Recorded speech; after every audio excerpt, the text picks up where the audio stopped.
Mesdames, Messieurs, bonsoir. Le bonheur, il est une fois de plus renouvelé lorsque je vous accompagne ce soir dans le cadre de votre émission Opinion 237.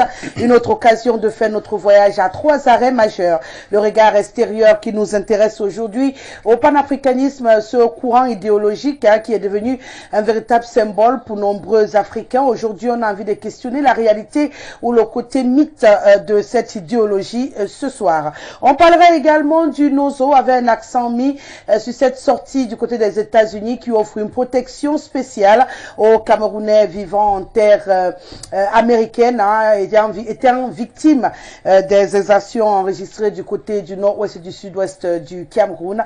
Et bien sûr, le dernier arrêt, le débat sera consacré au problème de mœurs en milieu scolaire. La courbe décrite est sans cesse croissante. On a de quoi s'inquiéter et désormais, on voudrait y trouver des solutions pour enfin retrouver l'école telle que vécue dans les années antérieures et pourquoi pas mieux encore. Merci de vous installer confortablement et de nous recevoir chez vous.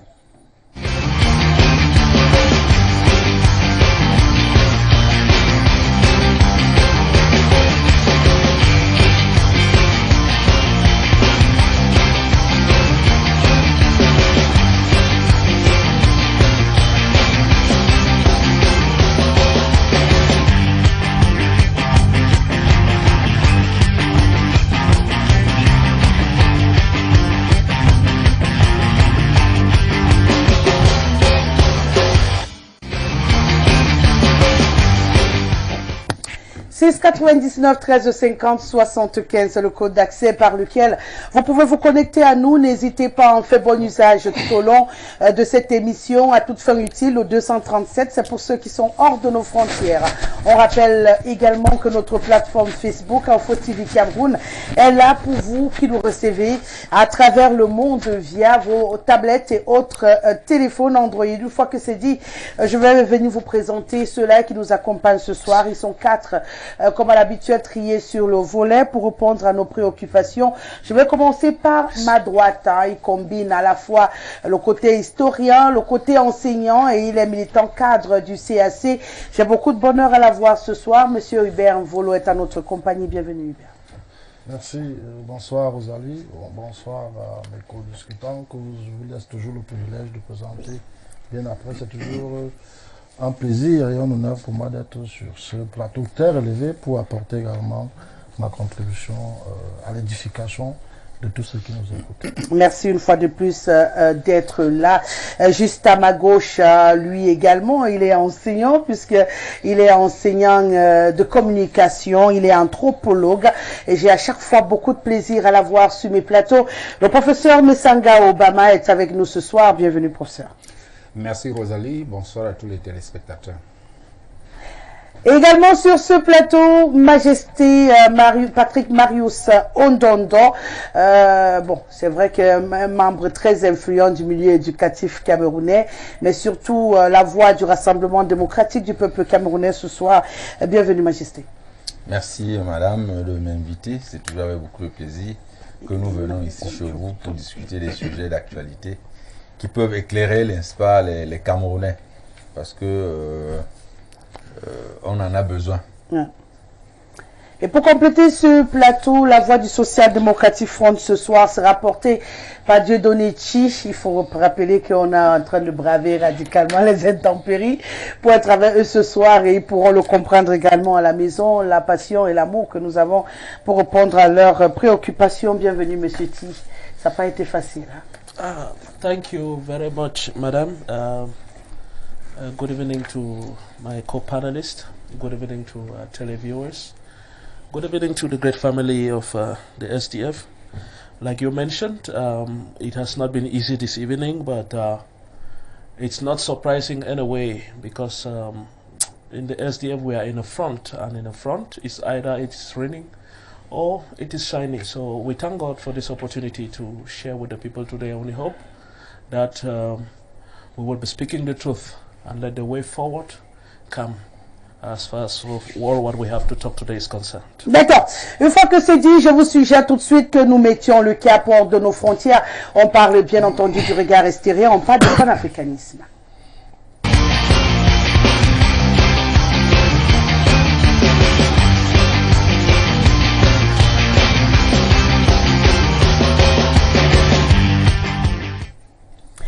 défini comme étant un courant politique, un mouvement idéologique qui promeut, d'après ceux qui pensent, l'indépendance totale du continent africain. Il faut dire que le panafricanisme encourage certaines pratiques et une solidarité entre les Africains et les personnes pour aboutir justement à cette indépendance totale du continent. Je ne sais pas si je l'ai bien défini, professeur Messanga Obama. Et au regard donc de la réalité que nous vivons aujourd'hui, je ne prends que le cas de l'Afrique centrale où on a du mal à traverser les frontières dans ce combat qui est pourtant celui d'être libéré. Est-ce que vous avez l'impression aujourd'hui que le panafricanisme tel que brandi par de nombreux médias, de nombreuses personnalités, de nombreux leaders africains de par le monde est une véritable réalité en Afrique? Ben, disons, peut-être pas une réalité, mais un vœu réel. Un souci pour les citoyens africains qui voudraient voir ce continent enfin décoller. Parce qu'il est tout à fait injuste de constater que ce que d'autres auraient considéré comme une injustice naturelle, c'est-à-dire un don exceptionnel pour les Africains de toutes les richesses possibles, que l'Afrique soit justement caractérisée paradoxalement par la pauvreté. Et tout le monde le comprend, sauf peut-être les dirigeants, que l'Afrique ne peut décoller qu'ensemble, qu'en bloc, et aucun morceau ne décollera. Et il faut bien le comprendre. Soit l'Afrique se décolle de manière collective, soit aucune partie ne décollera. Ouais. Ça, ce n'est pas moi qui le dis. Depuis la période de transition, la période entre la colonisation directe et celle que nous vivons actuellement, cette période a laissé émerger des courants de pensée dans ce panafricanisme avec des gens comme Jomo Kenyatta, Kwame Nkrumah, Modibo Keïta. Ils étaient nombreux à penser que l'Afrique devait s'unir au moment des indépendances afin de mutualiser les moyens qui étaient encore assez embryonnaires, mais avec un potentiel énorme pour se développer. Pour ce qui est, par exemple, de la partie sous domination française, il y avait deux grands blocs, l'Afrique occidentale française et l'Afrique centrale, n'est-ce pas, équatoriale française, comme elle s'appelait à l'époque. Alors, ils avaient pensé que les deux blocs pouvaient émerger en tant que deux États. Et alors, ces deux États auraient, à terme, pour fédérer aussi, constituer un vrai moteur pour l'Afrique. Malheureusement, les divisions générées par le colonisateur d'hier ont fait que même les gens qui étaient déjà pratiquement d'accord se sont désolidarisés, tel qu'on a vu à l'Afrique occidentale française avec la Fédération du Mali qui devait prendre l'indépendance en bloc, mais dont les dirigeants ont commencé à se désolidariser les uns les autres.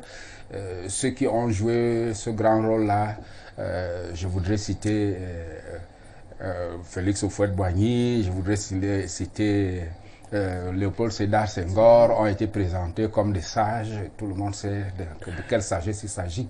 Donc aujourd'hui, les générations actuelles se rendent compte que 60 ans après les indépendances, nous n'avons fait que reculer. L'Afrique, il faut le dire ouvertement, plutôt que de se développer, c'est sous-développer. Sur tous les secteurs, l'Afrique est allée vers le sous-développement et continue d'y aller avec une vitesse qui malheureusement augmente, ce qui est dangereux. On avait parlé ici une fois de la guerre qui se passe très loin de nous, la guerre en Ukraine. Et nous voyons que très vite les soubresauts arrivent en Afrique comme indicateur de la fragilité de nos économies, comme indicateur de la fragilité de nos institutions. Et ceci ne fait que renforcer la pensée selon laquelle il faut que nous soyons unis pour y aller ensemble. Pour moi, je crois que c'est un vœu réel. C'est une volonté qui, heureusement, est en train de prendre de plus en plus d'ampleur par la base. Et c'est peut-être ça l'espoir, à mon sens. Parce que lorsque les populations s'approprient une pensée, c'est à ce moment-là qu'elle peut être constitutive d'une action porteuse. Les dirigeants peuvent faire ce qu'ils veulent pour le moment, mais tôt ou tard, on finira par y arriver. Mais lorsque l'on constate, Monsieur Volo, que les 3/4 des personnes qui parlent du panafricanisme ont tendance à plus s'attarder sur la France, il faisait allusion à la France tout à l'heure, le professeur Messanga Obama, que de se concentrer sur cette unité africaine dont il a évoqué également l'importance pour émerger. Vous avez l'impression que c'est une technique qui peut permettre finalement qu'on ait une réalité visible et pratique du panafricanisme sur le continent? Bon, la vérité est que, comme le disait le professeur, c'est un vœu réel parce que quand vous essayez de parcourir toute la question du panafricanisme à partir de la jeunesse, vous allez clairement vous rendre compte du moment, ou alors pendant la période pré-coloniale, j'ai envie de dire, donc avant les indépendances, c'était un mouvement qui avait véritablement pignon sur rue avec des leaders qui manifestaient cette envie d'avoir une Afrique unie, et unie dans tous les sens, c'est-à-dire que du point de vue politique, du point de vue social, du point de vue culturel, du point de vue spirituel même. Ouais. Mais après les indépendances, notamment dans cette période que nous vivons, où d'aucuns parlent de néocolonialisme, il est clairement indiqué que le panafricanisme vit une période très secouée. Et cela, on peut l'attribuer quelque peu aux leaders, justement, qui ont pour mission de faire réellement que cette volonté prenne corps, que cet idéal ne soit plus seulement un mythe, comme ça semble être, mais que ce soit davantage quelque chose de concret. Vous voulez savoir pourquoi est-ce que ça craigne? Est-ce que c'est dû au fait que les 3/4 de la population ne sont réellement pas impliqués? À la vérité, quand vous essayez... Mais lui, par contre, disait tout à l'heure que c'est en train de prendre de la base pour grandir. Ça veut dire qu'on en parle beaucoup plus qu'on le faisait dans le passé. Je suis d'accord avec lui et je suis d'accord que... Mais on parle d'un mouvement qui doit davantage être porté par les leaders. Les leaders ici, j'entends par leaders, ceux qui dirigent les États africains. Et de ce point de vue, il en ressort que beaucoup de ces leaders n'ont pas manifestement la volonté d'aller vers le panafricanisme, parce que le panafricanisme laisse entrevoir la perte d'une certaine autorité. Du moins, l'autorité suprême d'un chef de l'État va se diluer, va se fondre par la volonté de faire toujours avec le groupe. Et c'est à partir de cet instant-là que le panafricanisme cesse d'être ce vœu réel, mais tend davantage vers le mythe, vers une illusion. Et ça peut l'être. En termes de réalité, ça peut l'être à partir du moment où un certain nombre de leaders, de jeunes gens comme nous autres, comprenions effectivement que l'Afrique nous saurait tutoyer le reste du monde si elle continue à évoluer de manière éparse, de manière divisée, en rang dispersé autant pour moi. Il est plutôt important que nous nous mettions davantage ensemble pour que, face au reste du monde, nous puissions également tenir. Vous jugez que la tête doit d'abord réagir. Le professeur pense que... vous voulez dire un mot avant qu'on permette à M. Oui, pour dire que, en fait, l'idée est partie de l'élite. J'ai cité tout à l'heure les anciens, les tout premiers dirigeants, c'est eux qui ont pensé cette affaire-là. Et ce sont ces dirigeants-là qui ont été combattus et remplacés par ceux qui n'en avaient pas besoin. Alors, donc, au niveau de l'élite... ont été pipés... ont été pipés au niveau de l'élite. Et ce que, moi, je pense que l'espoir, c'est maintenant que la base essaie de récupérer. L'élite demain sortira d'une manière ou d'une autre de la base. Il faut voir comment est-ce qu'aujourd'hui, les problèmes de l'Afrique de manière générale sont pris en charge par la population, peut-être pas de la même manière par les dirigeants. Vous avez vu hier le problème de la Côte d'Ivoire, comment les Camerounais étaient impliqués, comme si c'était une affaire de Camerounais. Vous avez vu avec la guerre de la Libye, ce qui arrivait en Libye, comment les Camerounais se sont sentis touchés par ce qui arrivait à la Libye, comme si c'était une affaire qui se passait au Cameroun. De la même manière, aujourd'hui, vous suivez avec quel intérêt la jeunesse, c'est-à-dire cette base s'intéresse au problème du Mali, au problème de la Guinée, en Afrique de l'Ouest. Beaucoup d'espoir que les jeunes placent parce qu'ils estiment que ceux qui sont là aujourd'hui, qui auraient dû faire la continuité de l'élite d'hier, c'est-à-dire les pères des indépendances, comme on les a appelés, ils ont trahi. Ceux qui ont suivi les pères des indépendances ont trahi. Et aujourd'hui, cette résurgence de la pensée panafricaniste qui vient par le bas me donne beaucoup d'espoir. Et je pense que c'est ce courant-là qui est même le plus intéressant, parce que quand un peuple se saisit d'une pensée, c'est en ce moment-là que cette pensée peut aboutir. Vous avez l'impression que le peuple, M. Ti, s'est véritablement saisi de cette pensée et que le peuple que nous avons en Afrique actuellement est capable de pousser et de changer la donne si les leaders, ceux qui sont au sommet, décident de ne pas suivre le mouvement? Well, Madam, before I say anything, it's important for us to recall that the whole notion of Pan-Africanism did not start even with the Kwame Nkrumahs. It started with black slaves in America, who, while they were in America, they had that love for fatherland. They wanted to preserve their Africanness. And there were two schools of thought.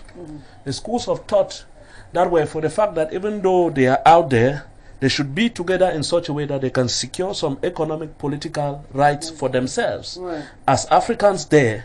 And there was a school of thought that was for the fact that they out there should come back and together let them build an Africa that to them was a country.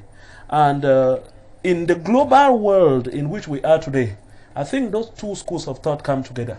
There is a necessity for Africa to constitute a very big country, and there is a necessity for African solidarity within the world today that is a global village for us to be as one so that we will be respected.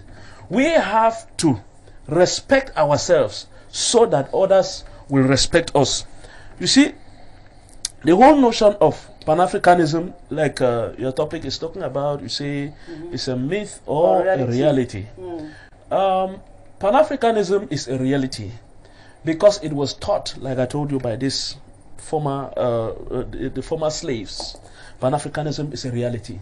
And I like their definition, the definition to which they gave Africa. What guided them to bring up the notion of Pan-Africanism was the fact that they recognized themselves as slaves or children of slaves. That is why I always tell people that this notion of Anglophone, Francophone, these block notions of foreigners should cease to exist. One thing that is very common about us, when the whites sat in Europe and said they were coming to colonize us, is that they saw us as their slaves. Let us see ourselves as people who at one point in time were considered as the slaves of others. When we see ourselves as people who were once considered as the slave of others, we will take upon ourselves the responsibility to restore our dignity, because that is what it's all about here. They need to restore the dignity of Africans, and taking into consideration the contemporary nature of our world now, the best way to restore the dignity of Africa is to strengthen the solidarity among African countries. And straight away, Agenda 2063 of the African Union clearly states. Vous avez l'impression que ça peut marcher? Of course, it can work if Quand there vous is a demandez political will. quand on réussisse à créer, c'est ce qui serait d'ailleurs l'idéal, ce petit village planétaire, qu'on rassemble tous les États sur le continent et qu'on fasse bloc pour devenir une force qui peut bousculer la donne. Mais quand on regarde qu'on a du mal déjà à accepter que les uns et les autres aillent d'un pays à l'autre, la libre circulation a du mal à exister. Vous pensez que si on doit implémenter cette pensée que vous êtes en train de proposer, c'est faisable à l'heure actuelle où chaque chef d'État est accroché à son pouvoir dans son pays? Ils vont faire comment pour pouvoir devenir ce grand pays dont vous parlez? We have to establish responsibilities and be courageous enough to assume them. The first thing is that according to Agenda 2063, which is very feasible if there is political will, Africa is supposed to be a country either in a federal form or in a confederal form. And it is possible. what is important is, for example, Africa is a youthful continent today. And you know that every problem, be it social, economic, is first and foremost political. If they are saying that the political elite has failed, the majority of Africans who are youths today should take note of that. And like Prof was saying, that you see reactions, Cameroonians feel like Libyans, Cameroonians feel like Malians. It is good to express such circumstantial feelings. That no, this one is African, no, those guys are French people, they are coming to... But when you express those things, and you are not giving yourself the political means to be actors, to make what you want to happen, it will be like a kind of noise. I remember one time when I was here, we talked about this debate that the French president had with some Africans. And there was one young lady there who brilliantly talk. I told you that all this beautiful talk is good. But if you talk this beautiful talk and you don't come back to Africa to get political power, because that is what it's all about here. People, what is it? Why is it that only in Central Africa today we cannot circulate? We have people with egoistic intentions, which are more than the Pan-African vision. So there needs to be a new leadership. And the Africa today is the Africa for the young people. We are a youthful continent. Where are the youths to take charge of this leadership and make the Africa what they want to be? If the youths get consciousness, let's take the field of democratization, for example. In Africa, we have limited the African Union. All what the African Union says ends at the level of resolutions. For example, in the democratic practice of Africa, it was possible for these heads of states to say, presidential mandates in Africa shall be limited to two. Yes. We shall have a complete biometrics in all states in Africa years? to make sure that there is transparency. They can take 5 years. Two mandats, They can take 5 years. They can take 5 years. 2 mandates. 5 years, 10 years. They make sure that all over Africa there is complete biometrics. Now, because if we want to make the United States of Africa, how do you think the leader will choose? They have to be chosen through elections. So how do you think a leader in a country like Ghana that has experienced transitions, in a country like Nigeria that has experienced transitions, how will they accommodate Cameroon? C'est pas un rêve. Hein? Ce que tu racontes là, au regard de la réalité sur le continent, tu vois ces chefs d'État décider de se faire un président de la Je ne suis plus avec eux. Vous ne me comprenez pas. Je ne suis plus avec eux. Par la jeunesse, on le comprend, mais il parle comme un homme politique. C'est-à-dire qu'un homme politique dont la visée est l'accès au pouvoir. Le pouvoir n'est pas posé. Il n'est pas posé pour qu'on le ramasse. Pour qu'on vienne, on ramasse. Je continue de dire que l'espoir est que la masse se saisisse de cette pensée.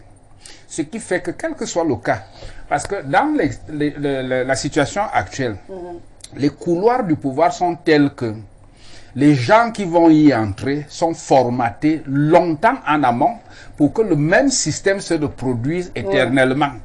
Donc, le vrai problème, c'est quoi? C'est qu'il faut... Moi, je suis un enseignant et j'estime que si la jeunesse, si tout le monde s'imprègne et est convaincu, ceux qu'on choisira par les moyens de pouvoir, c'est eux qui pourront revenir. Vous savez, le Mali aujourd'hui a un espoir de changement. Ce n'est pas la masse qui est... C'est pas par voie électorale. Non, c'est qu'on vous présente là comme la démocratie est un leurre. Vous n'arriverez pas au pouvoir suprême par ce qui se présente aujourd'hui là comme la démocratie, que les mandats soient limités à 2 à 5 ans, ne change rien absolument. Les clés du pouvoir sont verrouillées et il n'y a que ceux qui sont à l'intérieur du pouvoir pour renverser. Comme ça se passe au Mali, comme ça, on a l'espoir que ça se passera en Guinée et au Burkina Faso aujourd'hui. C'est les éléments du pouvoir qui peuvent bousculer le pouvoir. De l'extérieur, et je pense que j'ai souvent dit ça aux gens qui sont dans les partis politiques et qui pensent qu'il faut armer tout pour prendre l'élection présidentielle. Ils se perdent pour rien. C'est-à-dire, ça ne prendra pas aucun parti de l'opposition en l'état actuel des choses ne peut accéder au pouvoir par le sommet, par les urnes. Non. Il faut peut-être prendre les éléments clés de ce pouvoir, peut-être la base. S'ils réussissent le tour de force de gagner par là les parlements, là où on peut défaire les clés, à ce moment-là, ils peuvent espérer arriver au pouvoir. Mais en l'état actuel, comme tout le monde vise la présidence, ils vont viser la présidence pendant une éternité. J'espère que je crains que je n'ai pas été compris. Parce que vous avez dit le contraire de ce que j'ai dit, mais vous êtes revenu à mes propos. Pour intégrer cette base, pour avoir l'Assemblée nationale, pour avoir les conseils municipaux, Il faut que ceux qui veulent vraiment le panafricanisme rentrent qui dans la de réalité, mais c'est pour cela que cherchent l'accès sur la scène politique. Vous parlez de la scène politique comme si c'était une boîte noire. Donc il y a nos gens, s'il vous plaît, comme si c'était une boîte noire qui exclut les interactions avec son environnement. Il y en aura aussi les gens qui vont y entrer. Et il faut que les jeunes qui pensent au panafricanisme aujourd'hui essayent de se créer le chemin pour y entrer. Ceux qui sont dedans là sont entrés comment? On doit chercher le chemin pour y entrer. C'est de ça qu'il s'agit. Les jeunes ne doivent pas être là, être des gens qui crient de manière circonstancielle. Maintenant, on voit une action, on crie. Parfois, même quand on abandonne ça, c'est seulement à ceux qui sont déjà dans le cercle, qui font de la reproduction politique. Et je suis d'accord, quand on abandonne ça à eux, on crie là. Après quelques années, on constate qu'on avait crié pour rien. Mais ce qui se passe après 5-10 ans, ce n'est pas ce qu'on a voulu. Il faut que les jeunes entrent. Et pour entrer, je suis d'accord avec toi. Il faut aller par les petits chemins. Il y a les conseillers municipaux. Il y a les députés, que les gens partent chercher ça. Majesté, la solution, elle est toute trouvée pour avoir un panafricanisme vrai ou, comme il le dit, le professeur Messanga Obama, c'est à l'intérieur du fruit que le verre va se glisser. Il faut que les gens soient d'abord convaincus avant d'entrer là. C'est-à-dire que quand ils entrent, ils tendent à le fait déjà qu'on a beaucoup de personnes qui ont ça par contre, il a dit, hein, M. Volon l'a constaté aussi, ce retour voulu vers tout ce qui est africain, on le ressent quand même un peu partout. Les Africains d'Europe qui rentrent vers le vestimentaire, les cheveux un peu plus crépus depuis quelque temps. On a beaucoup plus envie de tresses, on a beaucoup plus envie d'avoir des afros, alors qu'à un moment donné, tout le monde rêvait de défriser ses cheveux et de laisser tomber. On peut se dire quand même qu'il y a une envie, il y a une volonté de ce côté-là. Je ne crois pas qu'on ait besoin de faire un débat dessus. On ressent quand même l'envie. Mais maintenant, comment matérialiser cette envie et qu'on ne se limite pas, comme il a dit, à des slogans, à des cris, à des « je suis africaine, je suis nappie, je voudrais ci », et qu'on rentre véritablement dans l'action. Oui, je comprends parfaitement votre question. Mais pour que le décor soit complètement planté, vous devez savoir peut-être une petite chose. Le panafricanisme tel que nous le vivons n'est pas né en Afrique. Hein. Il a dit d'ailleurs. Voilà, M. Chi l'a exactement dit. C'est un mouvement qui est né depuis les années 1900 par les Noirs américains qu'on appelle Marcus Garvey aux États-Unis. C'est né donc de l'élite. Et ils ont donc voulu, en plus, n'est-ce pas, des Noirs américains, il y avait les Noirs des pays Caraïbes, des Caraïbes également. Donc, c'est tous ces Noirs élites qui ont donc pensé, les anciens esclaves qui ont donc pensé qu'il fallait rentrer en Afrique. Il fallait rentrer en Afrique pour faire un développement, une émancipation sur le plan économique, sur le plan culturel, sur le plan politique. Donc, c'est ce mouvement que les tenants de l'indépendance, qui sont nés avec cette philosophie, n'est-ce pas, ont cherché effectivement à davantage approfondir la réflexion pour, n'est-ce pas, pour le développement de l'Afrique. Au jour d'aujourd'hui, s'il faut parler, n'est-ce pas, de l'émancipation, parce qu'il s'agit de l'émancipation des peuples africains, sur le plan économique, sur le plan politique et sur le plan culturel. Sur le plan économique, on peut évoquer 2 ou 3 choses pour dire que c'est une réalité, le panafricanisme, étant donné que au niveau de l'Afrique, au jour d'aujourd'hui, les pays africains participent au regroupement, à des regroupements économiques. Lorsqu'on parle par exemple de la CEMAC, lorsqu'on parle par exemple du regroupement en Afrique de l'Ouest, lorsqu'on parle du regroupement, n'est-ce pas, en Afrique australe, ou bien lorsqu'on parle, n'est-ce pas, du regroupement des pays africains, les petits regroupements au niveau du Maghreb, avant éventuellement d'embrasser ce que nous connaissons au niveau africain, ce qu'on a le marché de, n'est-ce pas, de la zone de libre-échange ici en Afrique. Voici, n'est-ce pas, les petits regroupements, n'est-ce pas, qui vont intégrer, qu'il faut développer, n'est-ce pas, avant d'entrer, n'est-ce pas, dans la grande organisation qui va regrouper toute l'Afrique et où les échanges économiques, n'est-ce pas, seront beaucoup plus. Et les difficultés qu'on a déjà donc à réunir à ce niveau, au niveau micro, comme vous le dites, énonce déjà qu'atteindre le niveau macro, ça ne sera pas évident. Non, c'est pas facile, ce n'est pas évident.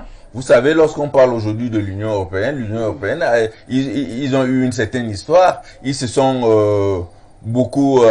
parce que c'est des peuples qui se sont beaucoup battus, donc ils se connaissent mieux et ils ont mieux, n'est-ce pas, développé l'intégration à leur économie. Et ici en Afrique, vous avez vu que même chez nous ici en Afrique centrale déjà, vous l'avez évoqué tantôt, au niveau du regroupement de l'Afrique centrale déjà, la CEMAC, le Cameroun qui est un pays leader a des problèmes avec, n'est-ce pas, certains pays pour la libre circulation. Vous voyez un peu, et que ce n'est pas encore, c'est pas encore acquis. Donc il faut, n'est-ce pas, beaucoup de sensibilisation, beaucoup de réflexion, et que les différents intervenants... 600 autres années, que quand on vous écoute, on a l'impression que... Non, monsieur Chi a parlé de 2063, parce qu'effectivement, les pays africains ont mis le cap sur 2063 pour voir, n'est-ce pas, dans quelle mesure les différents regroupements qu'ils peuvent aller. Mais ce genre de mouvement, il peut être beaucoup plus impactant. Lorsqu'on a des leaders. Lorsqu'on a des leaders dans certains pays d'Afrique qui portent le mouvement. Et pour l'instant, on n'en a pas. Bon, Kadhafi est parti. Bon. Il y a notre président. Tous ceux qui ont essayé sont morts. Bon, oui, c'est ça. Bon, le président Paul Biya, il se bat. Oui, non, il se bat. Bon, il faut dire la réalité. Ah oui, c'est la bastonnade. Il se bat. Et vous voyez comment est-ce que nous nous sommes battus, n'est-ce pas, pour maintenir un peu, n'est-ce pas, les idées africaines sur les problèmes de Laurent Gbagbo. Comment les Africains, les Camerounais, qui étaient au devant de la scène, hein, de même que au jour d'aujourd'hui, lorsque les problèmes ont lieu, n'est-ce pas, au Mali ou bien au Burkina, il y a toujours, n'est-ce pas, des Camerounais qui sont en train de réfléchir, et un peu les Sénégalais. Donc, le mouvement panafricain a besoin des leaders, qui portent, n'est-ce pas, qui portent ces idées. Les néocolons, il faut le dire, les néocolons ont toujours cherché, n'est-ce pas, à réduire, n'est-ce pas, les mouvements du panafricanisme en détruisant, n'est-ce pas, les leaders que nous avons eus jusque-là, depuis les années de l'indépendance. Donc si je vous le demande de but en blanc, on a encore ces leaders en ce moment? On en a en Afrique? En Afrique, on a des leaders, et on a des leaders qui sont importants. Il y a le président sud-africain, il y a le président camerounais Paul Biya, il y a le président Ouattara, malgré, n'est-ce pas, parce que c'est un bon... oui, il y a le président... On parle de leader panafricaniste. Oui, avec le CFA, c'est un panafricaniste. Oui, c'est juste que quelqu'un qui veut qu'on soit réunis autour du CFA, donc c'est des leaders forts qui peuvent faire quelque chose pour l'Afrique. Il n'y en a pas beaucoup, mais il y en a quand même. Donc il faut juste prier que parmi les jeunes que nous sommes, qui est, n'est-ce pas, ceux qui vont arriver, qui vont émerger plus tard, puissent, n'est-ce pas, avoir assez de soutien de la part de leur peuple même, pour davantage, n'est-ce pas, étendre le mouvement panafricain, parce que c'est bon pour le plan culturel, c'est bon pour l'économie et c'est bon pour la politique de l'Afrique. Bon, je vois que tous les trois, ils veulent réagir. Donc, on y va. Une minute pour réagir à son propos. Je continue de distinguer l'Afrique des leaders, l'Afrique des dirigeants actuels, de l'Afrique des peuples. Il faut faire ce distinguo. Si on ne le fait pas, on ne comprend rien.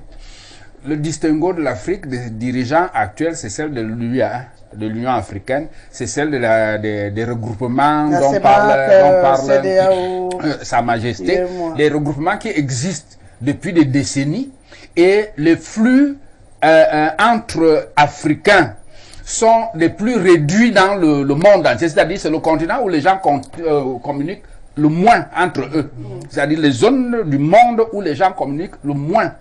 Pour partir, le Congolais, pour partir du Congo pour le Cameroun, ce n'est pas, c'est la croix et la bannière. Pour partir du Congo pour le Gabon, le Camerounais pour partir du Cameroun pour le Gabon, c'est la croix et la bannière. Bon, l'Afrique de l'Ouest a un pas en avant par rapport à nous, pour parler de cette zone. L'Afrique de l'Est même aussi a un pas en avant. En fait, le ventre mou, c'est l'Afrique centrale. Dommage que c'est là qu'on trouve les grands leaders du panafricanisme. Malheureusement, c'est le ventre mou du regroupement panafricain. D'une certaine manière, vous n'êtes pas d'accord avec les noms qu'il a cités. Bon, enfin, moi je ne connais pas bien comment, je vois ce qui se passe concrètement sur le terrain. Donc, il n'est pas facile en Afrique centrale de communiquer. En Afrique de l'Ouest, vous partez d'un pays à un autre sans souci, hein, avec votre carte d'identité, ce qui ne se fait pas chez nous. Donc, moi, je crois que le vrai problème, et c'est cet esprit-là qui a l'UA. Quand vous retrouvez l'UA, c'est même la reproduction de l'OUA que vous retrouvez l'UA, la configuration aujourd'hui, c'est-à-dire le club des chefs d'État qui vont se réunir pour boire et manger. Et puis à la fin, bon, quand on vous dit aujourd'hui, les leaders d'aujourd'hui vous disent perspective, vous avez dit 2000. Mais il ne faut pas être très pessimiste, monsieur Messala. Non, en fait, moi j'ai dit, je ne veux pas aussi entrer dans un optimisme béat. Je voudrais dire ceci. Optimiste, parce les que jeunes sont en train de s'approprier, sont en train de s'approprier l'idéologie du panafricanisme. Et ça c'est bien. Et je dis que quand les jeunes comprennent, quand dès nos écoles, dès nos universités, les jeunes peuvent s'approprier, ceux qui seront happés par le pouvoir vont arriver déjà avec les idées du panafricanisme. C'est ça que je suis en train de dire. Et c'est là où moi je vois l'espoir.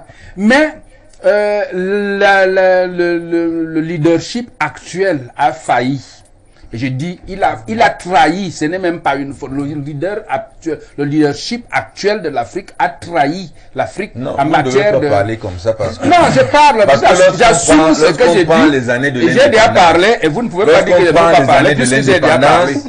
Vous voyez que pendant les années de l'indépendance, il y avait des leaders panafricains. Oui, ces leaders panafricains ont été détruits, ont été systématiquement tués. Bien sûr, avec la complicité des Africains. Il n'y a plus rien. Avec la complicité des Africains, Thomas Sankara qui l'a tué. Quand on a tué Thomas Sankara, c'était pas avec la complicité de Fouet-Boigny. Vous ne pouvez plus dire qu'en Afrique c'est terminé, non. Non, il faut faire confiance à la jeunesse africaine.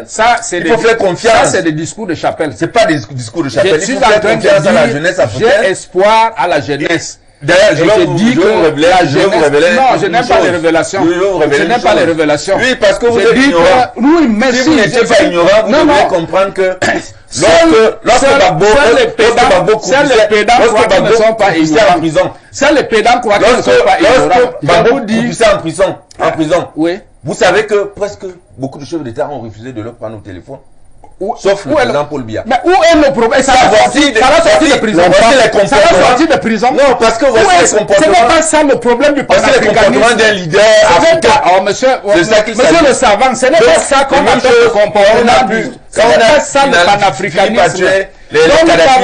Ça, c'est les leaders. On n'a pas bastonné les gens qui voulaient manifester à Douala pour contre cette guerre de Libye.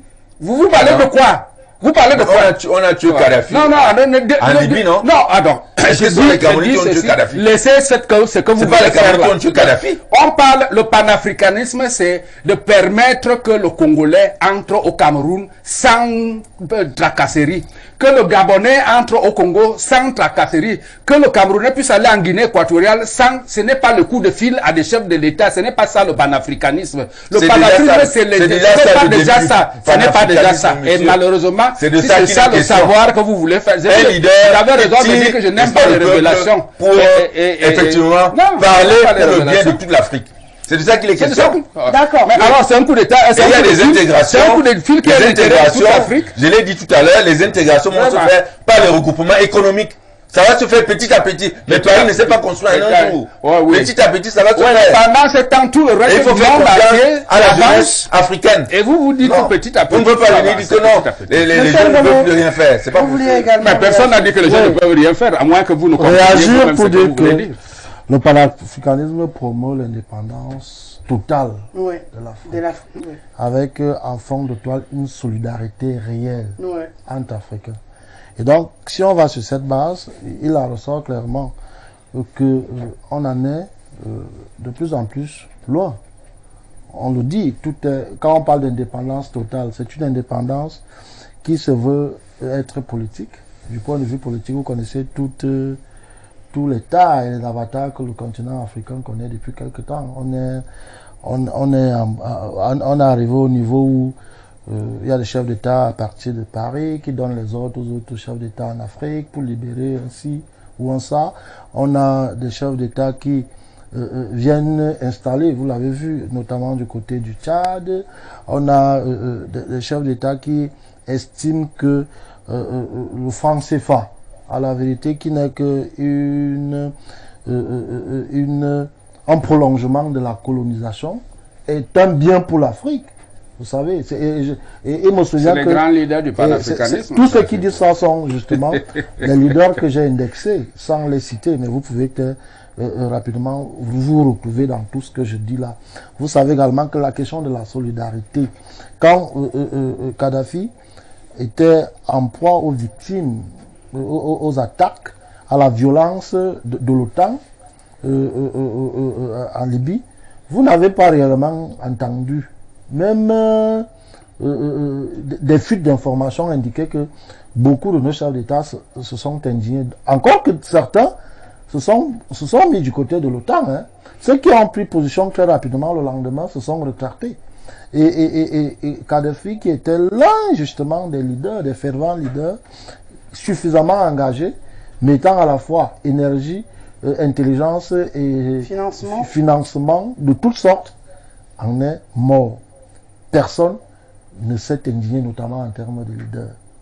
Vous avez vu comment Laurent Gbagbo, qui à la vérité est le seul réel leader africain qu'on peut aujourd'hui donner le titre de panafricanisme. Il l'a fait, il a démontré son panafricanisme du moment où il était à la tête de la Côte d'Ivoire. Il a monté toute sa témérité pendant qu'il était en prison. Il est revenu sur le terrain. Il a d'ailleurs créé un parti politique qui a un relan, non pas ivoirien, mais panafricaniste, où il appelle justement un certain nombre, tout le peuple africain à faire bloc. Parce qu'à la vérité, il n'y a que par ce giron-là que nous pouvons faire face. Le réel problème est que, quand vous étudiez le parcours, on vous l'a dit, le mouvement du panafricanisme a connu 3 étapes principales. La première était nette avant, au lendemain de la Première Guerre mondiale. Et à partir de 1923, Dubois, le docteur William Dubois, prend le taureau par les cornes et il participe justement à distiller cette nouvelle façon de penser, cette idéologie. Que vont se saisir les leaders qui vont jaillir après, en l'occurrence Kwame Nkrumah et tout ce que le professeur a cité. Et il y a un certain nombre de leaders justement panafricanistes, anticolonialistes, qui seront mis hors de la course au lendemain des indépendances. Quelques-uns vont prendre le pouvoir, mais vous allez vous rendre compte que ceux qui ont pris le pouvoir, qui étaient justement soutenus par l'Occident, parce que l'Occident, quant à lui, était anti-panafricaniste, parce que le panafricanisme voudrait qu'on ne se retourne plus vers l'Occident. Tous ceux qui ont pris le pouvoir ont donc participé à plomber cette initiative. Et le pouvoir s'est succédé les uns après les autres. Ceux qui sont entrés au milieu là avec un esprit nouveau, on parle de Kadhafi, on parle de Thomas Sankara. Voilà les deux qu'on peut réellement citer. On vient parler donc de Gbagbo. Vous avez vu tout ce qui leur est arrivé. Kadhafi, Sankara a été assassiné par son frère qui a été justement ce que Franck Fanon appelle dans son livre Peau noire, masque blanc. C'était celui qui a été condamné récemment. La justice du Burkina a rendu son verdict. Après Sankara, c'était Kadhafi. Après Kadhafi, ça a failli être Laurent Gbagbo. Maintenant, on cherche sur le terrain, on n'en voit pas. Les Assimi Goïta, à la vérité, et je suis d'accord avec le professeur quand il dit que la réelle dynamique du panafricanisme ne peut être qu'avec cette jeunesse ouverte, davantage épris, motivée, cette jeunesse consciente de toute la perversité que vit l'Afrique. Et ce n'est pas cette jeunesse que réellement quelque chose pourra se faire. Les leaders que l'on a aujourd'hui, tout ce qu'on nous a cité là, quand on est incapable de prendre des positions ouvertes, quand on est incapable de mener des actions réelles, parce que l'esprit aussi peut venir par le haut. Quand l'esprit vient par le haut, ce sont des politiques, ça peut être des politiques panafricaines, qu'on devrait inculquer dans tous les pays, de telle enseigne que la jeunesse monte avec. Mais, tel qu'on observe, manifestement, on ne voit pas grand-chose. On est obligé, nous-mêmes justement, de cerner la difficulté et de se dire que si on continue dans ça, même l'idéal qu'on devra atteindre en 2063 ne sera qu'un leurre. Ceux qui fixent 63 savent qu'ils ne seront pas là. Mais ils ne savent. Qu'est-ce qu'ils font? Parce qu'il y a un travail qui doit être fait. Ce que vous êtes en train de dire, de faire et de dire là, c'est ça qu'on appelle. Il y a un travail qui doit être fait. C'est ça qu'on appelle. Donc nous pensons que l'afro-pessimisme. L'afro-pessimisme, c'est de croire que l'Afrique ne va jamais décoller. Non, on n'est pas dans l'afro, on est malheureusement pas dans l'afro, optimisme, aveugle, pour vendre du vent aux gens. Qui ne peut pas il faut dire aux gens ce qui en est. Il faut dire aux gens que les leaders actuels ne sont pas à même, qui n'ont peut-être pas encore, qui ne sont pas encore exprimés. Ils le feront quand. Et qui auront, n'est-ce pas, la possibilité de tirer la Je veux chuter Rosalie pour dire que lorsqu'on fait la spécialité de ces communicants, c'est d'empêcher les gens de parler. Parler Non, vous ne savez pas nous qui donner la parole. Majesté, il avait la parole. Non, s'il vous plaît. Il a la parole et on lui permet de chuter. Il faut laisser aussi les Majesté, je pense que je suis encore là pour modérer. Oui, mais souffrez donc qu'il a dit au bout de son propos. Parce que vous écoutez parler, souffrez également qu'il le fasse. Non, quand je parlais, ils ont intervenu. Donc, il avait pris sa parole. 15 minutes. Il avait pris sa parole. Si un avait le déjà découragé, même si vous n'êtes pas d'accord avec nous, laissez-nous nous exprimer. Vous qui? Monsieur, Sa Majesté, je crois que quand vous parliez, non, vous avez assez parlé. Même si vous l'aviez fait pendant 30 secondes, je ne vous ai pas écouté. Je vous prie de me rendre cette politesse. Je l'ai fait en vous écoutant, non pas parce que vous étiez très pertinent, mais c'est par politesse, c'est la courtoisie du débat. Je vous prie donc de me laisser continuer pour dire que le prochain challenge est que les leaders, notamment dans les élections présidentielles qui pourront se dérouler dans les pays africains, que tous ceux qui tenteront, tous ceux qui aspirent à prendre le pouvoir, doivent, dans leur programme politique, y intégrer un aspect qui porte essentiellement sur le panafricanisme. J'ai envie de dire aux jeunes, à la jeunesse africaine qui m'écoute ce soir, que si quelqu'un, un candidat à une élection, n'est pas porteur d'une vision panafricaniste, on ne doit même pas l'écouter. D'accord. Monsieur T, vous vouliez également réagir? Well, very rapidly, I am more interested in the way forward. First of all, we have established that the Pan-Africanist ideology is a reality. It is something that has been taught. And according to that Pan-Africanist ideology, it is that according to which we see ourselves as people, defining ourselves with respect to the outside world, as people who were at one point in time considered slaves, and that there is need to restore our dignity with respect to the outside world. What I have to tell right now is, at this point in time, what is it that we need to do to make sure that this becomes a reality? My message goes to the young people. Agenda 2063, which is a Pan-Africanist agenda, in quote, is an agenda that is calling for the political responsibility of the young people, because first of all, this agenda is put in place by leaders that by 2040 or 2040, most of them will not be alive. In other words, they are putting in place this agenda and say, you people should take over and see what you can do. So the young people of today should find their way into the political arena and make the Pan-Africanist ideology a reality on the ground. The SDF, for example, we already have our own, like my compatriot was saying that, the co-panelist, was saying that political parties or candidates should always give their vision about Pan-Africanism and all that. In the SDF, for example, we already stand for federalism. And when you look at Agenda 2063, the agenda is the unity of Africa, either as a confederation or as a federal state. The SDF has already put forward its own for federalism. When you come back looking at the events that have been evolving in Cameroon and the SDF's notion of Pan-Africanism, they mentioned President Laurent Gbagbo here. It is important for Cameroonians to know that the chairman of the SDF, His Excellency Nijon Fundi, was the first Cameroonian to launch a public petition for the liberation of President Laurent Gbagbo. And at the time, pendant que l'autre passait le coup de fil, lui, il faisait les pétitions. yes, he launched a public petition for the liberation of Et c'est President tous des Laurent Gbagbo. Camerounais. And Et c'est une bonne chose. at the time when he was released, Cameroonians saw pictures on social media when the chairman went right to Switzerland to meet President Laurent Gbagbo to encourage him as a Pan-African brother. So I think that we have no shortage of these Pan-Africanists. And I, coming from the Pan-Africanist school of the national chairman and of the SDF, what I am telling the Cameroonian people is that our cries, what we wish, will not become reality if we don't act.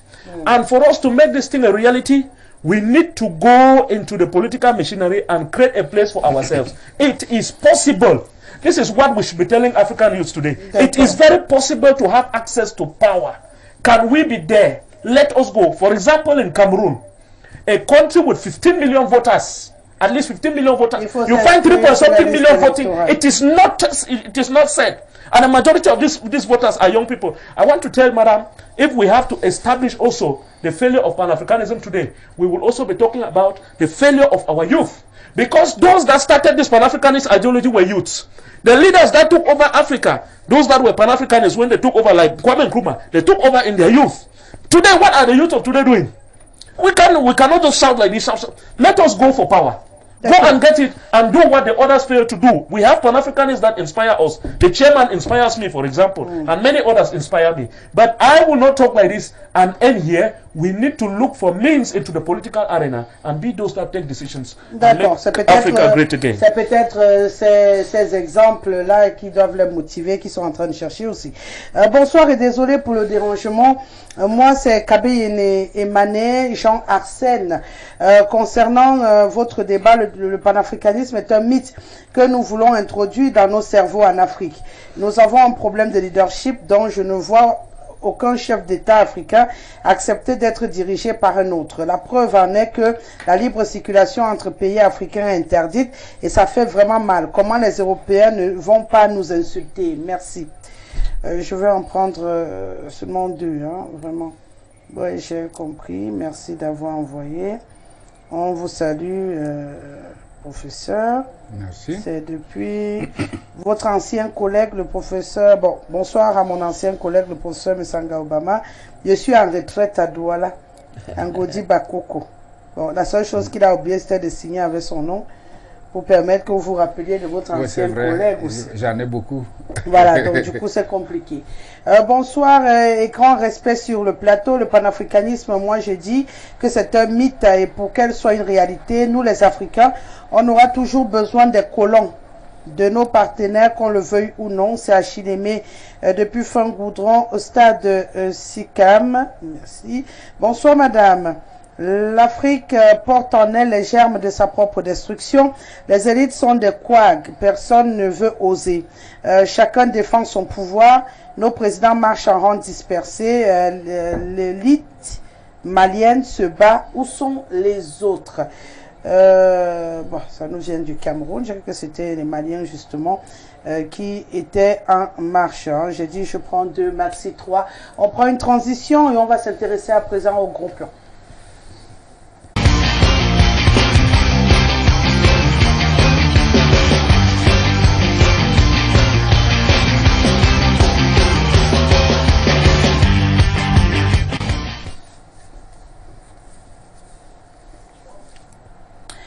Nous sommes donc avec la situation au Nozo. On va s'intéresser à cette sortie de Joe Biden qui fait couler beaucoup d'encre et de salive. Le conflit séparatiste donc dans les régions du nord-ouest et du sud-ouest Cameroun qui sont en cours, on le rappelle, depuis 2016, prennent donc une nouvelle tournure, un nouvel épisode. Les États-Unis d'Amérique décident d'attribuer une protection temporaire ou une protection spéciale, parce qu'ils ont employé l'expression spéciale, mais temporaire, aux ressortissants camerounais vivant aux États-Unis qui ont fait face justement à cette guerre dans le Nozo. C'est vrai qu'on a envie de se demander si ça équivaut Un asile politique dans le système francophone, on peut le considérer ainsi, Monsieur Ti, que finalement, pendant que le président camerounais appelle à ce qu'on libère tous les acteurs qui, à l'extérieur, permettent à cette guerre de persister. Aujourd'hui, les États-Unis font une sortie pour offrir plutôt l'asile politique, on peut le dire ainsi, à ceux-là qui sont pourtant attendus au pays, qui méritent d'être arrêtés d'après les autorités camerounaises pour mieux contrôler la crise dans le Nozo. Est-ce que ce n'est pas une façon de prendre position, finalement, ouvertement aujourd'hui? Well, I would like to look at the issue of temporal protection status, looking at it from a geopolitical point of view. What will it mean when they say that your country has been granted temporal protection status? When you look at the law that is putting in place that temporal protection status in America, they tell you that it can be granted for 6 months, can be granted for 12 months, can be granted for 18 months. 18 months is the longest period, and they tell you it can be renewed. Now, when they grant you at the beginning, they grant you the temporal protection status for the longest period of time. It is a kind of an indication of the gravity they attach to the problem, that there is a serious problem. Now, the temporal protection status concerns some Cameroonians who find themselves in America as of the date of 14 April, who do not yet have residence in America. It does not concern those that are actually financing war, that are in America, did not get to America this year or last year. They have been there long.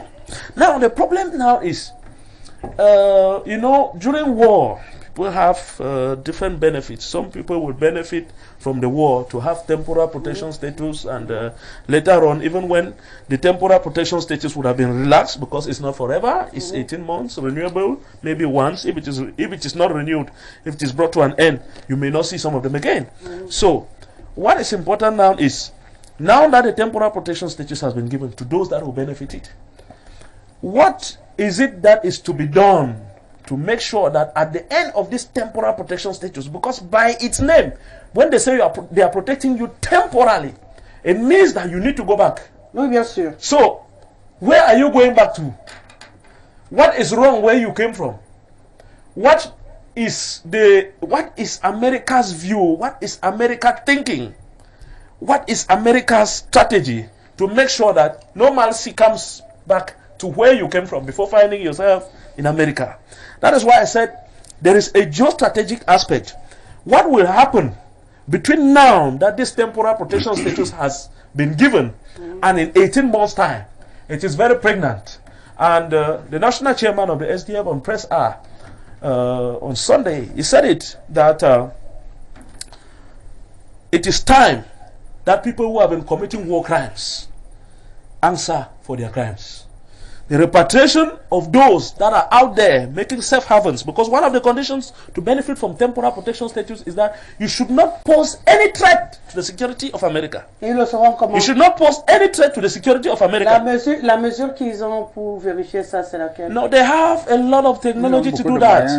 Before you benefit from it, they have investigation to make sure that you do not pose any threat to the security of America. But if I had something to say, I would also say that in reciprocity in international relations, they should also make sure that they don't hold people who pose threat to the security of another country. C'est ce qui justement est préoccupant. So, between now that the temporal protection status, what I see, the reading of this is that the Biden administration has just given a signal that they are, it's a way to take action. They are about to, you know, move a step further with respect to the so-called Anglophone problem, because it is stated that they recognize the gravity of the problem. But that was just an official statement because they know how serious the problem is from the beginning. So it is just a step to further action. So between now, the 18 months to come, we will now be waiting to see what they will do. But as politicians, and coming from the SDF, the national chairman, when he's talking, he knows what he's talking about. He has already said it.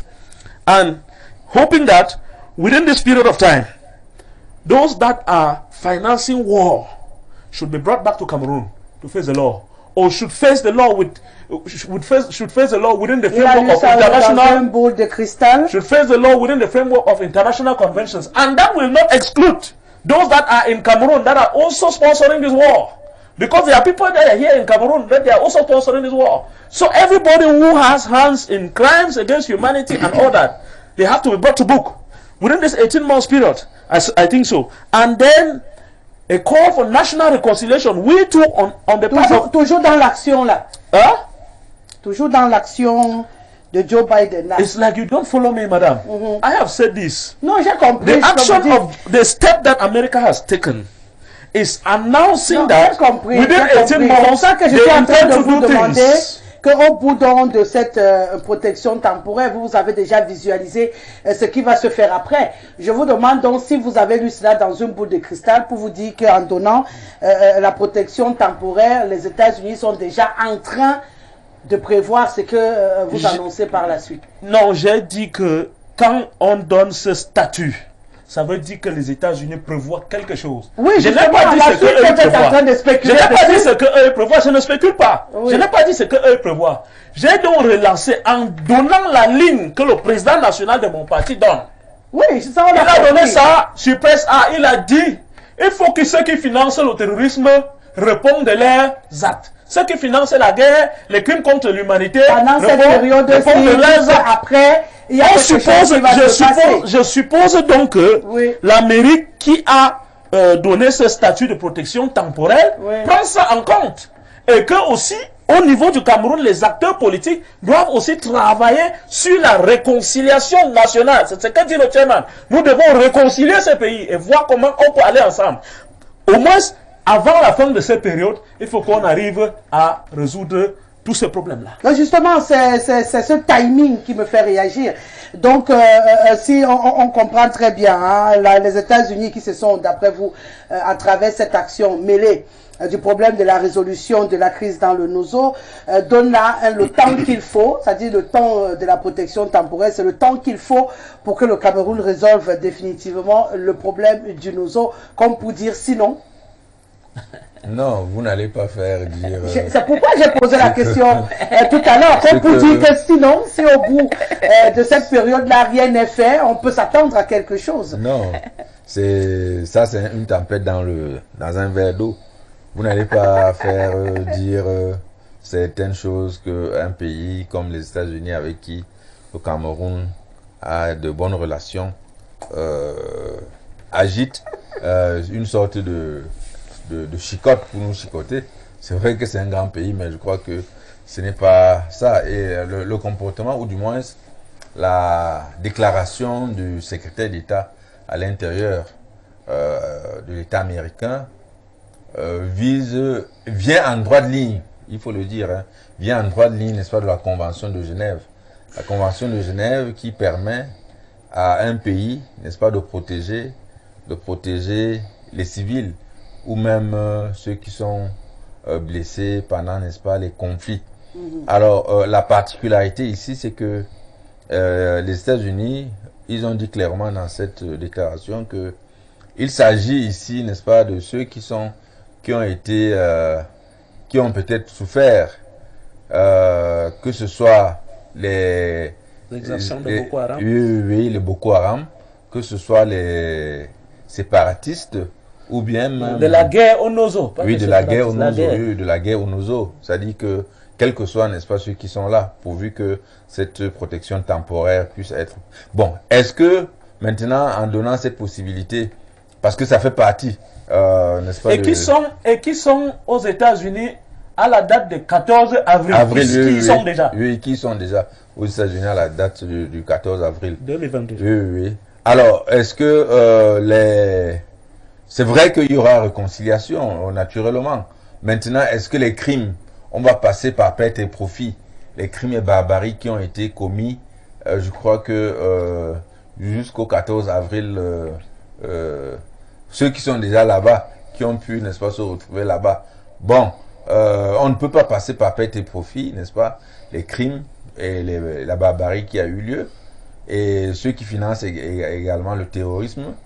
Ça signifie que vous avez voulu le dire, les États-Unis indiquent juste, je crois que l'apaisement au gouvernement camerounais,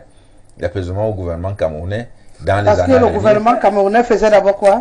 Non, le gouvernement camerounais, effectivement, a toujours travaillé dans le sens de l'apaisement. Bah, pourquoi ils viennent donc encore faire l'apaisement? Oui, c'est toujours la sensibilisation pour davantage apaiser, parce que, vous savez, le conflit avait connu, n'est-ce pas, des pics, et on peut dire que c'est vrai qu'il y a encore des crimes qui se font, mais ça a tendance quand même, de manière générale, la vie est en train de reprendre dans le nozo. La vie est en train de reprendre dans le nozo.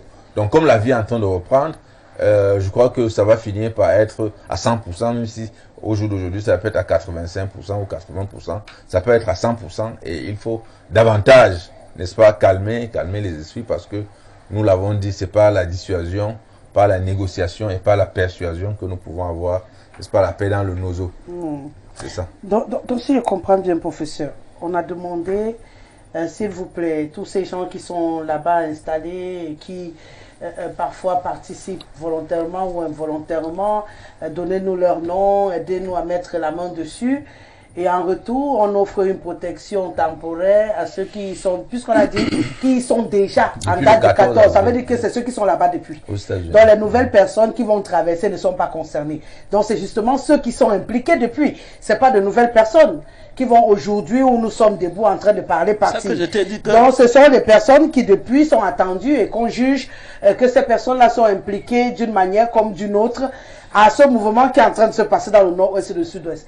Donc aujourd'hui, on dit plutôt on offre une protection temporaire, un statut spécial à ces personnes-là, et c'est une façon d'encourager le gouvernement camerounais à aller vers, vous avez dit, vers l'apaisement pour résoudre cette crise. Non, je pense qu'il faut distinguer ici deux catégories d'acteurs. Je pense que cette mesure n'a pas lieu d'être peut-être dramatisée. Je crois qu'elle rentre... c'est une reconnaissance que des gens peuvent être partis d'ici parce qu'ils sont en insécurité, parce qu'ils ont subi, parce que ce qui est vrai, c'est que chaque jour, les Camerounais sortent avec des motifs différents. Alors, il y en a qui arrivent aux États-Unis, qui demandent d'y séjourner pendant un temps suffisamment long, avec différents motifs. Parmi eux, il y en a qui disent qu'ils ont été en insécurité pour différentes raisons, pour les différents conflits qu'on connaît au Cameroun qui ne sont pas cachés. Je suis content que M. Chi ait rappelé qu'il n'y a pas que le Nozo. Il y en a qui partent aussi parce qu'ils ont subi des exactions de Boko Haram, de toutes les manières. Donc, une manière de reconnaître qu'il y a un climat d'insécurité au Cameroun. Bon, alors, je crois que l'inquiétude vient aussi de ce que, bon, il faut le reconnaître, le climat n'est pas de plus serein entre le Cameroun et les États-Unis depuis un certain temps. Même si Sa Majesté estime que le ciel est sans nuages, mais on croit qu'il y a quand même quelques nuages au-dessus du ciel entre le Cameroun et le monde. Et c'est peut-être ce qui voudrait faire peur. Mais je pense que la mesure ne peut pas concerner ceux qui financent, parce que ceux qui financent la guerre, enfin du moins ceux qu'on soupçonne de financer la guerre, je n'ai pas les éléments me permettant de dire avec certitude qu'ils financent. Mais c'est des gens qui sont, soit d'abord, et beaucoup ont même le statut de citizen. Étant là-bas aux États-Unis, ont des statuts de citoyens américains. Beaucoup ont des green cards, c'est-à-dire des permis de long séjour aux États-Unis, donc ne peuvent pas être concernés par la mesure. Ça, c'est des gens qui ne sont pas encore en situation régulière aux États-Unis, à qui on accorde, n'est-ce pas, cette mesure qui est provisoire, donc qui connaît un terme. Donc, l'inquiétude, peut-être que peut naître au Cameroun, c'est que le Cameroun s'est abstenu 2 fois déjà un vote voulu par les États-Unis par rapport à la Russie, et tout de suite on fait le lien. Est-ce que c'est en représailles que les États-Unis font cela? Personnellement, je pense que cela n'a rien à voir. Personnellement, je peux me tromper d'analyse, mais je pense que cela n'a rien à voir. C'est qu'il y a quand même un flux de Camerounais aux États-Unis aujourd'hui qui demandent à être qui demandent un séjour plus ou moins long, peut-être allant au-delà de ce qui leur a été accordé dans le passeport, c'est-à-dire le séjour qui leur a été accordé. Donc, par ces motifs-là, il y a une mesure conservatoire, à mon sens, une mesure d'ordre général, et c'est pour cela que je suis d'accord avec M. Chi qui a dit que lorsque on dit renouvelable, une fois, mais ça veut dire qu'on laisse peser la possibilité d'être rapatrié si les éléments de conviction qu'on a présentés ne sont pas avérés. Où sont avérés? S'ils sont avérés, il est possible qu'on prolonge et qu'on finisse même par avoir la nationalité. le permis d'abord de long séjour avant la nationalité. C'est possible s'il est avéré que quelqu'un a été menacés, et les gens ont été menacés, tout le monde le sait, les gens sont effectivement menacés, les gens ont été violentés, les gens ont subi beaucoup de choses qui arrivent dans des zones qui sont en conflit. C'est tout à fait logique qu'un État prenne des mesures comme cela. Personnellement, je ne voudrais pas m'alarmer sur cette mesure et je voudrais la prendre comme une mesure diplomatique générale qui permet de... C'est votre lecture également, M. Volo? Non, ma lecture n'est pas comme celle du professeur. Moi, je pense que depuis quelque temps, il est évident que les États-Unis ne jouent pas pour le Cameroun. Et le prof a bien fait de le dire, même s'il a mis légèrement les doigts. Rappelez-vous l'actualité récente. Les positions du Cameroun, elles aussi ne sont pas trop en faveur des États-Unis. Vous connaissez la position internationale sur la question de la guerre qui oppose la Russie à l'Ukraine aujourd'hui. Et puis, là où nous attendons, moi personnellement, là où j'attends les États-Unis sur la question de cette crise qui continue à perdurer, ce n'est pas forcément donner une carte, je ne sais pas trop ça de séjour ou quoi, à nos compatriotes qui y sont, parce qu'il faut dire que ceux qui sont véritablement violentés dans cette crise sont ici à Yaoundé, ils sont à Douala, ils sont à Bonabéry. Ce qui, de mon point de vue... Pas tous, hein, on ne peut pas être... Oui, moi je dis ça comme ça, on les voit vivre justement la peine de cette guerre. Mais ceux qui ont pu sortir du Cameroun jusqu'à arriver aux États-Unis, je crois qu'il faut commencer aussi à s'interroger. Mais la vraie participation des États-Unis dans le cadre de la résolution de cette crise, on sait à quel niveau. Il a clairement été établi que le gros du financement de cette guerre provient de ce côté.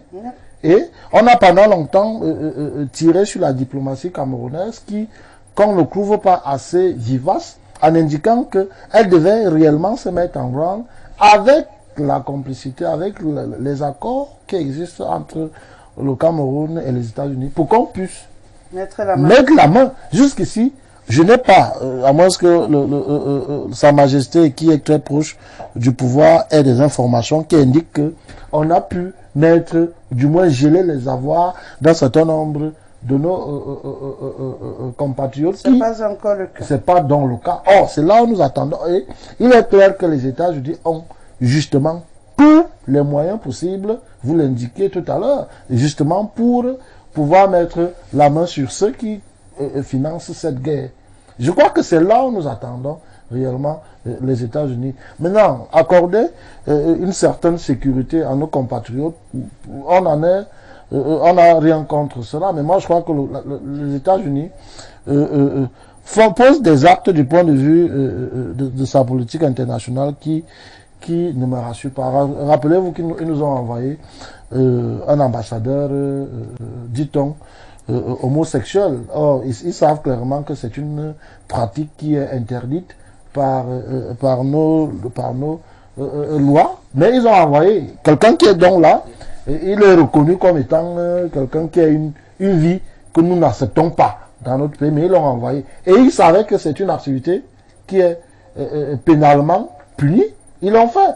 Voyez-vous, donc c'est pour ça que je vous dis, depuis quelque temps, depuis que Joe Biden est arrivé, sa politique internationale de manière globale et celle avec le Cameroun, moi, me pose un réel problème. On ne les voit pas où ils doivent agir. Voilà.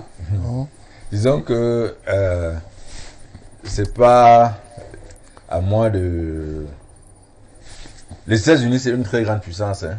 c'est connu. Tous les indicateurs de puissance, ils les ont. Ça, c'est pas ça que nous parlons. Jusqu'ici, ils n'ont pas, jusqu'ici, à mon avis, ils n'ont pas posé, n'est-ce pas, des actes clairement hostiles vis-à-vis, n'est-ce pas, de l'État camerounais. L'État camerounais, dans l'État camerounais, il y a des conflits entre les fils, entre les enfants camerounais, et ils ont jusqu'ici, n'est-ce pas, cherché à être une sorte d'arbitre. Et si jusqu'ici, je crois que l'acte qu'ils posent n'est pas mauvais, en quelque sorte. Là, c'est pour permettre à ce que ce pays, n'est-ce pas, puisse davantage avoir de fait. Moi, je pense que là, l'État camerounais, il n'agit pas. Puisse entrer, n'est-ce pas, au Cameroun. Moi, je crois que c'est dans cette lignée, c'est dans cette orientation, n'est-ce pas. À quel niveau la décision qu'ils ont eu à prendre aide le Cameroun?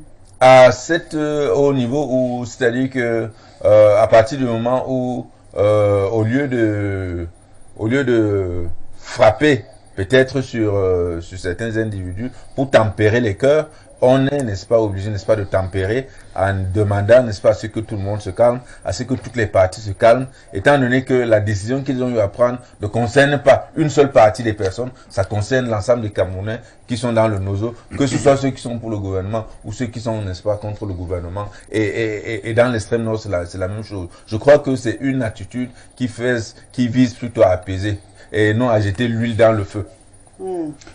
Moi, je pense que il ne faut même pas mettre ça dans le sens de la gestion de la crise au Cameroun.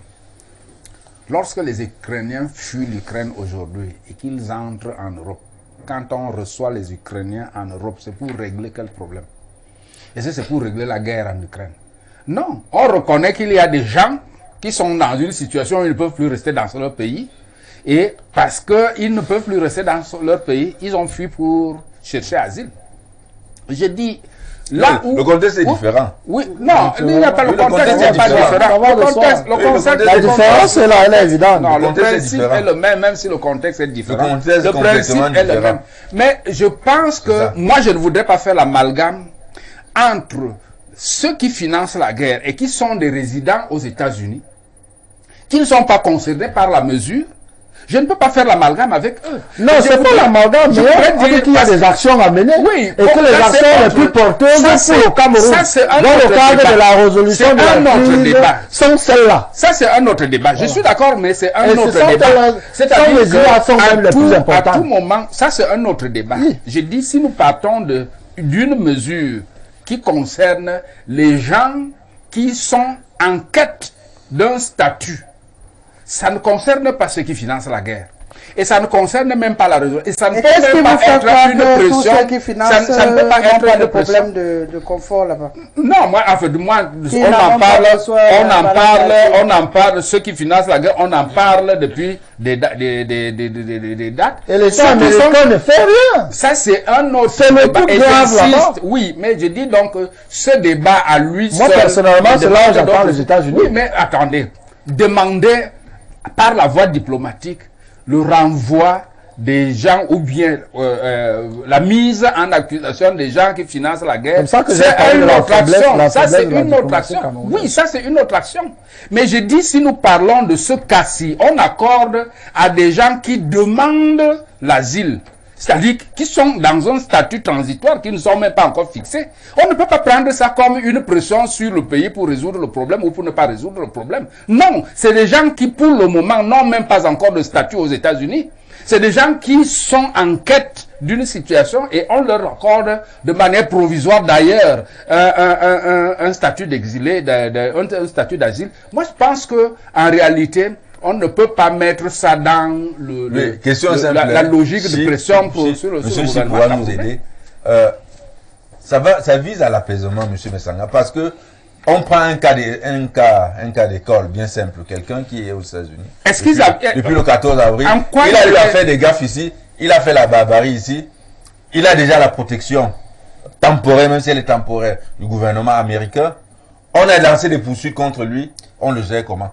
Est-ce que ces gens font l'objet de poursuites? Est-ce qu'ils font l'objet actuellement? C'est pour dire que ça, c'est des mesures, n'est-ce pas, qui visent à demander aux gens de se calmer, à ce que tout le monde... Est-ce qu'il a été dit que ces gens font l'objet d'une poursuite? Le chairman l'a dit. Vous n'avez peut-être pas le En fait, si je comprends bien, Sa Majesté et Dieudonné sont en train déjà de se projeter. Ça veut dire acte est posé en ce moment, mais ils ont déjà vu la chute de cet acte. Exactement, ça veut dire que pendant que là on se limite encore à dire non, c'est pour accueillir les gens qui sont, et ils ont déjà vu qu'en cas de poursuite ils seront bloqués, en cas de résolution de la crise, si on a besoin de, ils seront bloqués. Donc c'est un acte qui à la longue peut devenir problématique et lié automatiquement à la crise. Non, c'est pas la lecture que c'est pas la lecture que Sa Majesté. Non, c'est ce qu'il est en train de dire. C'est ce qu'il est en train de dire. Il parle d'apaisement. Justement, pour dire que les poursuites qu'on voudrait par exemple entamer par la suite, et puis on ne pourra pas le faire parce qu'eux ils auront déjà apaisé en contrôlant la possibilité par le haut. Tout à fait. C'est exactement ce que j'ai compris et je suppose que c'est ce que Majesté. Moi, le terme d'apaisement, bon, comme je suis un ignorant, le terme d'apaisement m'échappe encore parce que il faudrait qu'on me prouve que ces gens étaient une patate chaude dans la main du Cameroun. Et que dans ce cas-là, pour apaiser la situation qui embarrassait le Cameroun, alors on leur donne un statut pour enlever l'embarras du Cameroun. En quoi est-ce que ces gens qui sont partis, comme ceux qui sont partis en Europe, comme ceux qui sont partis dans d'autres pays, vous demandez en quoi est-ce qu'ils étaient un problème pour le Cameroun pour que la mesure soit une mesure d'apaisement pour le Cameroun? Moi, je n'arrive pas à comprendre le lien. Please, can I say something? Yes. The temporal protection status is not an asylum. An asylum is different. They say they give you temporal protection status. It means that they give you a small period of time. And for that time, they will protect you, oversee you, and they are expecting that after that period of time, you have to go back to your country. And they tell you that they can renew it, and when they renew it, the law doesn't say anything whether it can be renewed for an indefinite period. They said it can be renewed. But when you are already placed, it is possible. It can also change, and the statute can also change. Okay. It was possible that they grant these people asylum. But when they talk about temporal protection, it is a signal, according to me, that they want to open other lines of action.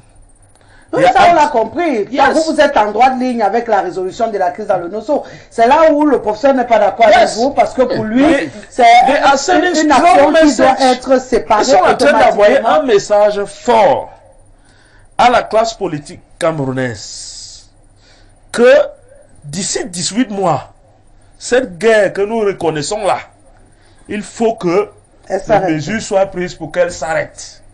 Et même les États-Unis, sinon voilà. On fait quoi? Les choses vont se préciser le moment venu. C'est-à-dire quoi concrètement? Les choses vont se préciser le moment venu. Je dis donc, s'il vous plaît. Vous revenez à la question que j'ai posée à sa première prise de parole parce que justement, j'avais compris que c'est ce qu'il était en train de dire, qu'on avait 18 mois pour résoudre cette crise et j'ai reposé la même question. Et dans ses prémices, il dit ceci, c'est-à-dire qu'on peut les renvoyer au pays. Ouais. Donc, est-ce que si on renvoie ces gens au pays, ça va brûler les mains du Cameroun? Je n'ai pas dit ça.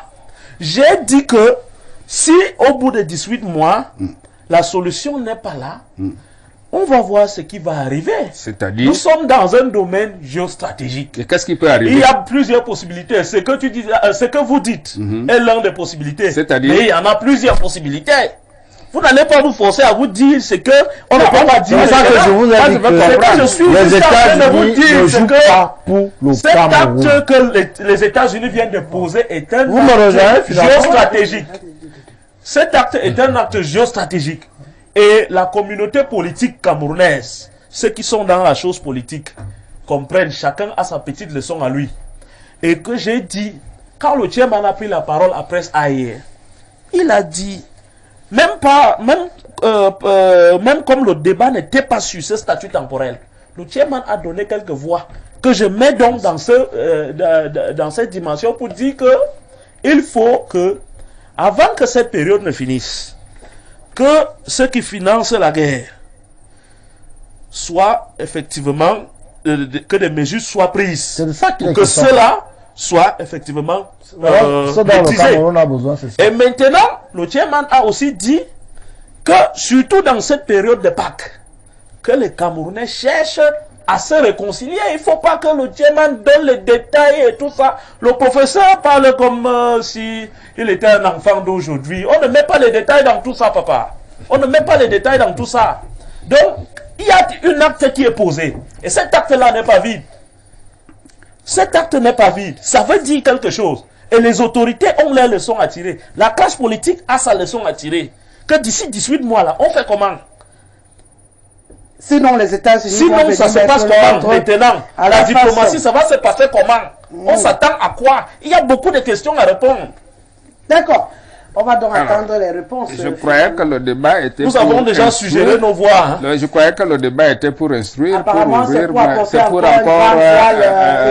encore ajouter de l'opacité à la nuit.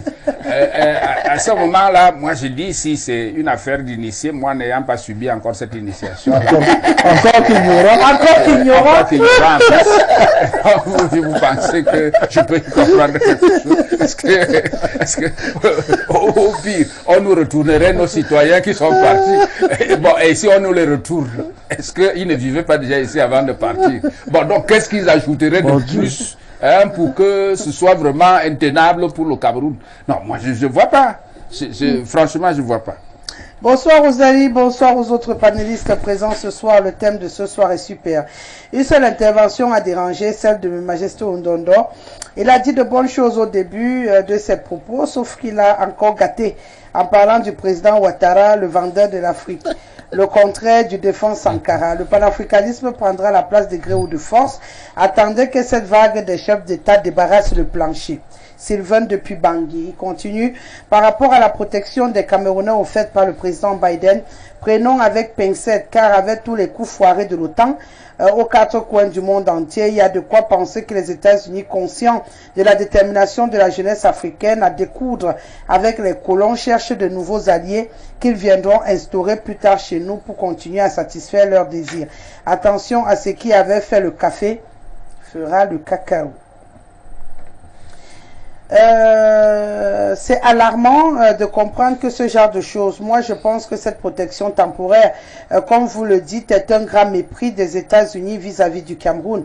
Je parle étant victime, j'ai perdu mon grand frère Onozo, il a été décapité avec ces crimes d'une barbarie extrême, ne doivent pas être impunis. Donc cette protection ne doit pas être accordée à ces populations-là. Yeah. Bonsoir Rosalie, belle émission. Les régions du nord et du sud-ouest sont dans une insécurité qui ne montre pas l'apaisement dont parle le panéliste du régime. Comment vous voulez que les États-Unis réagissent alors que les autorités camerounaises ne manifestent pas? Joseph Pouguet depuis Ahala qui nous écrit. D'accord, merci beaucoup. Autre réaction, une fois de plus, bonsoir. N'appelez pas s'il vous plaît uniquement par SMS ou par WhatsApp. Je crois que le principe, vous l'avez déjà. Donc, une fois de plus, bonsoir. Le président Joe Biden a sorti un arrêté à saluer, protéger les victimes venant du Nozo. Malheureusement, on va les confondre avec ceux qui financent ces guerres-là. C'est ça qui est dommage. Achille Aimé depuis fin Goudron.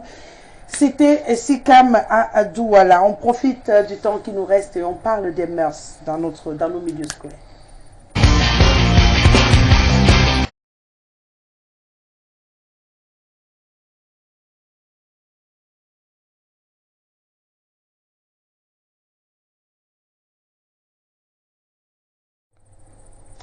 Voilà, on va donc prendre la ligne droite de cette émission ce soir en parlant des problèmes de mœurs dans nos milieux scolaires. Le constat, il est alarmant.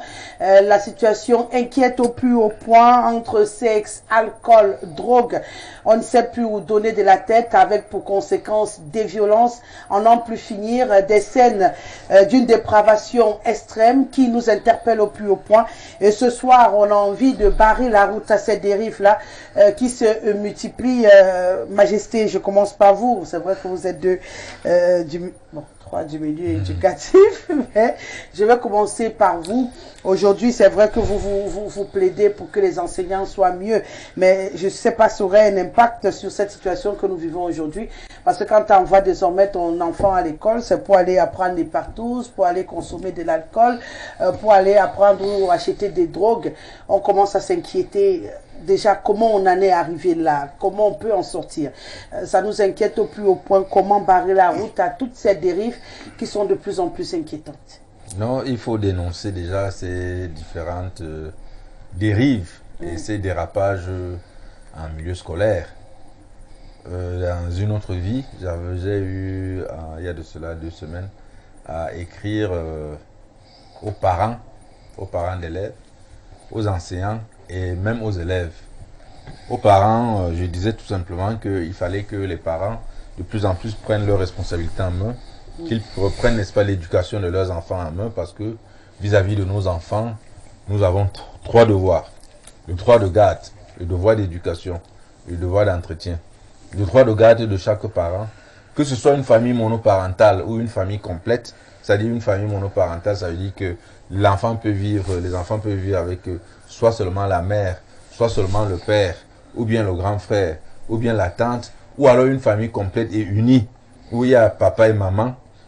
Quelle que soit, n'est-ce pas, la famille dans laquelle on vit, le parent a le devoir, n'est-ce pas, non seulement de protéger son enfant contre les intempéries, mais également sur le plan de l'éducation, parce qu'il y a également le devoir de l'éducation, d'apprendre, n'est-ce pas, les notions, n'est-ce pas, d'une vie harmonieuse en société, d'apprendre, de demander, n'est-ce pas, aux enfants de se dévoiler, et le devoir d'entretien, de pourvoir, n'est-ce pas, aux besoins de ces enfants.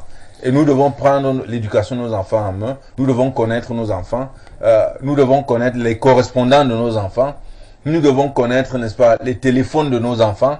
Nous devons, l'enfant ne doit pas cacher, il doit dévoiler son téléphone, parce qu'il faut qu'on connaisse tous ses correspondants, tous ceux qui le fréquentent, pour que tant que il est à la maison, avant d'aller à l'école, qu'on sache exactement, n'est-ce pas, avec qui il marche.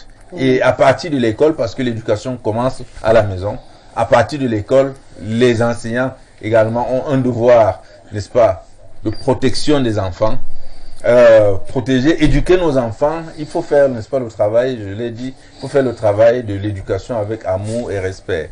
Avec amour en ce sens qu'il faut aimer, n'est-ce pas, l'éducation déjà, et respect parce que ce sont peut-être les enfants, mais il faut, même pour punir les enfants, il faut que ce soit, n'est-ce pas, des sanctions proportionnelles aux fautes que les enfants commettent, parce que c'est souvent la disproportion entre la faute commise et la sanction présentée, c'est ça qui est souvent à l'origine des dérapages, à l'origine, n'est-ce pas, de la violence entre apprenants et professeurs. Donc, de plus en plus, il faudrait que les enseignants fassent une très grande attention, parce que les enfants que les parents leur confient, n'est-ce pas, ils doivent en faire des hommes, ils doivent en faire, n'est-ce pas, des personnes responsables. Et aux enfants, je disais également que il faut éviter les mauvaises compagnies, parce que ce sont les mauvaises compagnies qui apportent la corruption des mœurs.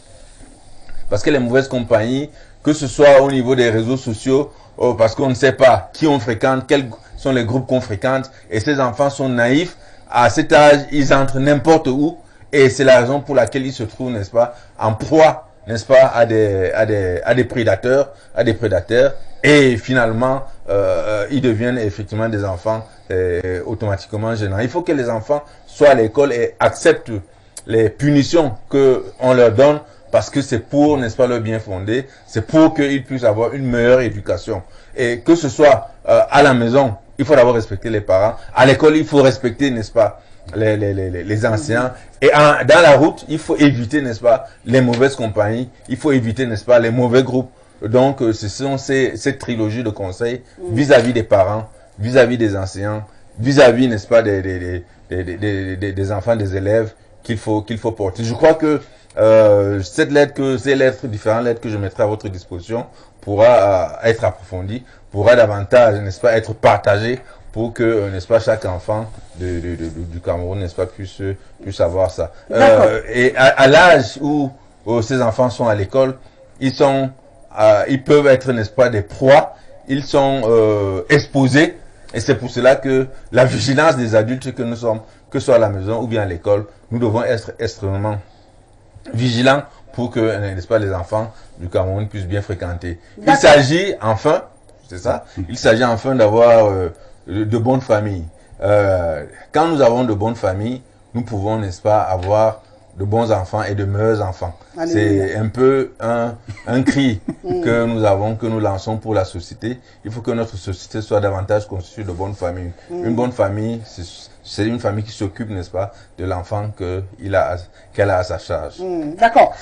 J'ai bien noté, hein, parce qu'on va entrer en profondeur dans la faisabilité de ces différentes lettres qui, de prime abord, si elles sont appliquées, vraiment, on serait dans un monde parfait, avec des enfants parfaits, obéissants, avec des soquettes à l'école, des parents responsables et tout. Donc, je ne sais pas par où on va commencer.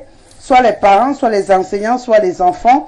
Vous avez parlé des parents qui doivent un peu plus parler avec leurs enfants, donc restaurer le dialogue, qui doivent s'occuper de leurs enfants, parce qu'il faut reconnaître qu'aujourd'hui, beaucoup, dès qu'une jeune fille, moi je prends le cas le plus patent, ce sont les jeunes filles qui ont des besoins assez particuliers, mais qui se retrouvent abandonnées à elles-mêmes, capables de tout accepter au nom de s'offrir une serviette hygiénique, ce qui n'est pas évident tous les jours. Absolument, absolument. Vous avez parlé des téléphones portables, qu'il faille surveiller la problématique déjà d'à quel âge donner le téléphone portable à un enfant se pose directement avec acuité, parce que pour avoir besoin de poursuivre un enfant pour les mots de passe, pour fouiller, il faut déjà que l'enfant ait le téléphone entre les mains. Et vous avez parlé de la relation entre les parents et les enfants qui devrait être améliorée. Côté enseignant, vous leur demandez d'éduquer les enfants, de les protéger, d'aimer leur travail, donc de bien le faire, et de punir de façon proportionnelle les enfants. Non, j'aime retenir, hein, c'est pour ça que je retiens vous avez beaucoup. vraiment Et bien sûr, très fort. pour ce qui est des enfants, vous leur demandez d'éviter les mauvaises compagnies. C'est vrai que nos parents nous le répétaient déjà assez quand on était très jeunes. D'éviter les réseaux sociaux. Pourtant, on leur a offert le téléphone, ce qui semble assez compliqué. Ils sont des victimes des prédateurs, donc ils doivent se mettre à l'abri, ils doivent se concentrer sur l'école, être respectueux, obéissants, exactement ce qu'on nous récitait quand on était à l'école. On le dit aussi à l'église. Oui, chaque fois on le dit aussi à l'église, chaque dimanche on a droit à ça, soyez respectueux, aimez vos voisins et tout le reste. Maintenant concrètement, comment on fait pour avoir un parent qui sera à la maison pour contrôler le téléphone de son enfant, pour pouvoir parler vraiment comme il le faut, pour s'occuper, ça encore ça peut se gérer je crois. Lorsque l'on sait que pour la majorité aujourd'hui, ils travaillent 18 heures sur 24, pour ne pas dire 20 heures sur 24, et que ces enfants-là sont à la maison pendant qu'ils sont au boulot, à chercher la pitance qui parfois est insuffisante, pour pouvoir s'occuper d'eux. Donc, je commence par les parents, puisqu'ils sont les premiers mis en cause ici. Et quand on résume, tout ce qu'ils doivent faire, c'est qu'il faut une présence près de ces enfants-là. Comment c'est possible aujourd'hui, professeur? Vu notre environnement économique, moi, je refuse. Où maman ne sortait pas autant, c'était facile. Désormais, maman sort, papa sort, pour pouvoir relier les deux revenus et avoir une famille qui vit décemment. Alors, on fait ça comment? Je refuse d'aller vers ce ping-pong. Qui nous permettra, qui nous poussera obligatoirement à aller vers qui est responsable, le père, la mère, les enfants, les éducateurs. Mais pour observer quelque chose, il y a des phénomènes cycliques au Cameroun. Moi, je crois que c'est par là que je prends le problème. Vous vous rappelez hier, c'était les agressions, les enseignants, c'était les porte-monnaies magiques dans les établissements. C'est pas encore fini. Hein? C'était les trans, à une époque, c'était des trans. C'est-à-dire, comme par vague, vous avez des phénomènes assez anormaux qui se passent parmi les jeunes et dans les lieux de formation. Donc, le phénomène de trans est passé. On nous a dit que c'était beaucoup de sucre que les enfants n'avaient pas dans le corps et ce qu'ils pouvaient quand ils vont faire le sport, ils tombent en trans. Bon, en fait, maintenant, ils ont déjà trouvé la bonne dose de sucre pour ne plus tomber en trans. Bien, après le trans, ça a été des vagues, hein, c'est-à-dire partout, vous apprenez au même moment. Les voilà là-bas dans tel...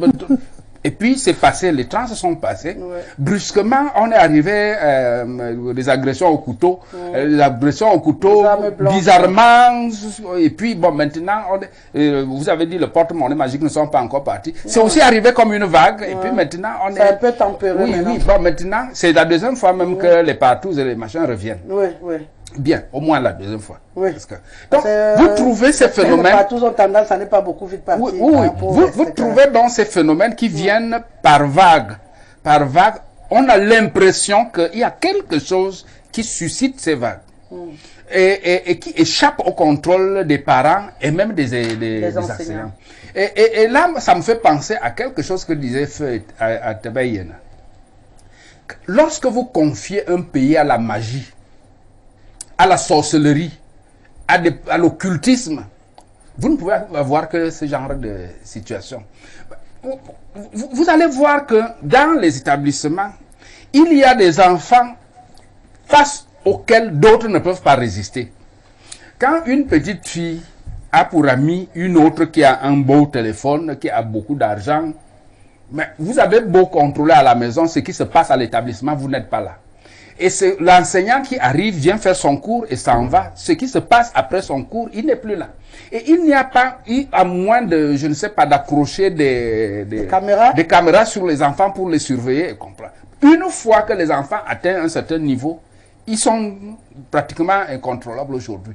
Donc, vous allez donc mélanger dans les établissements celui à qui on a appris à faire des incantations à la maison le soir et qui va se retrouver avec un autre qui les pratique sur lui. Vous allez trouver celui qui a appris à prendre beaucoup d'argent dans la réserve de papa ou de maman et qui se retrouve avec celui qui a à peine peut-être le taxi pour arriver à l'établissement ou qui va à pied à l'établissement pour rentrer à pied. Ça devient très très compliqué. Cette histoire-là, et je dis, ce que vous regardez sur les enfants, cherchez à voir si ça n'existe pas chez les adultes. Vous allez voir que le même phénomène existe aussi chez les adultes. Donc il y a quelque chose qui est structurel dans notre pays qui montre qu'aujourd'hui là on est dans un monde irrationnel.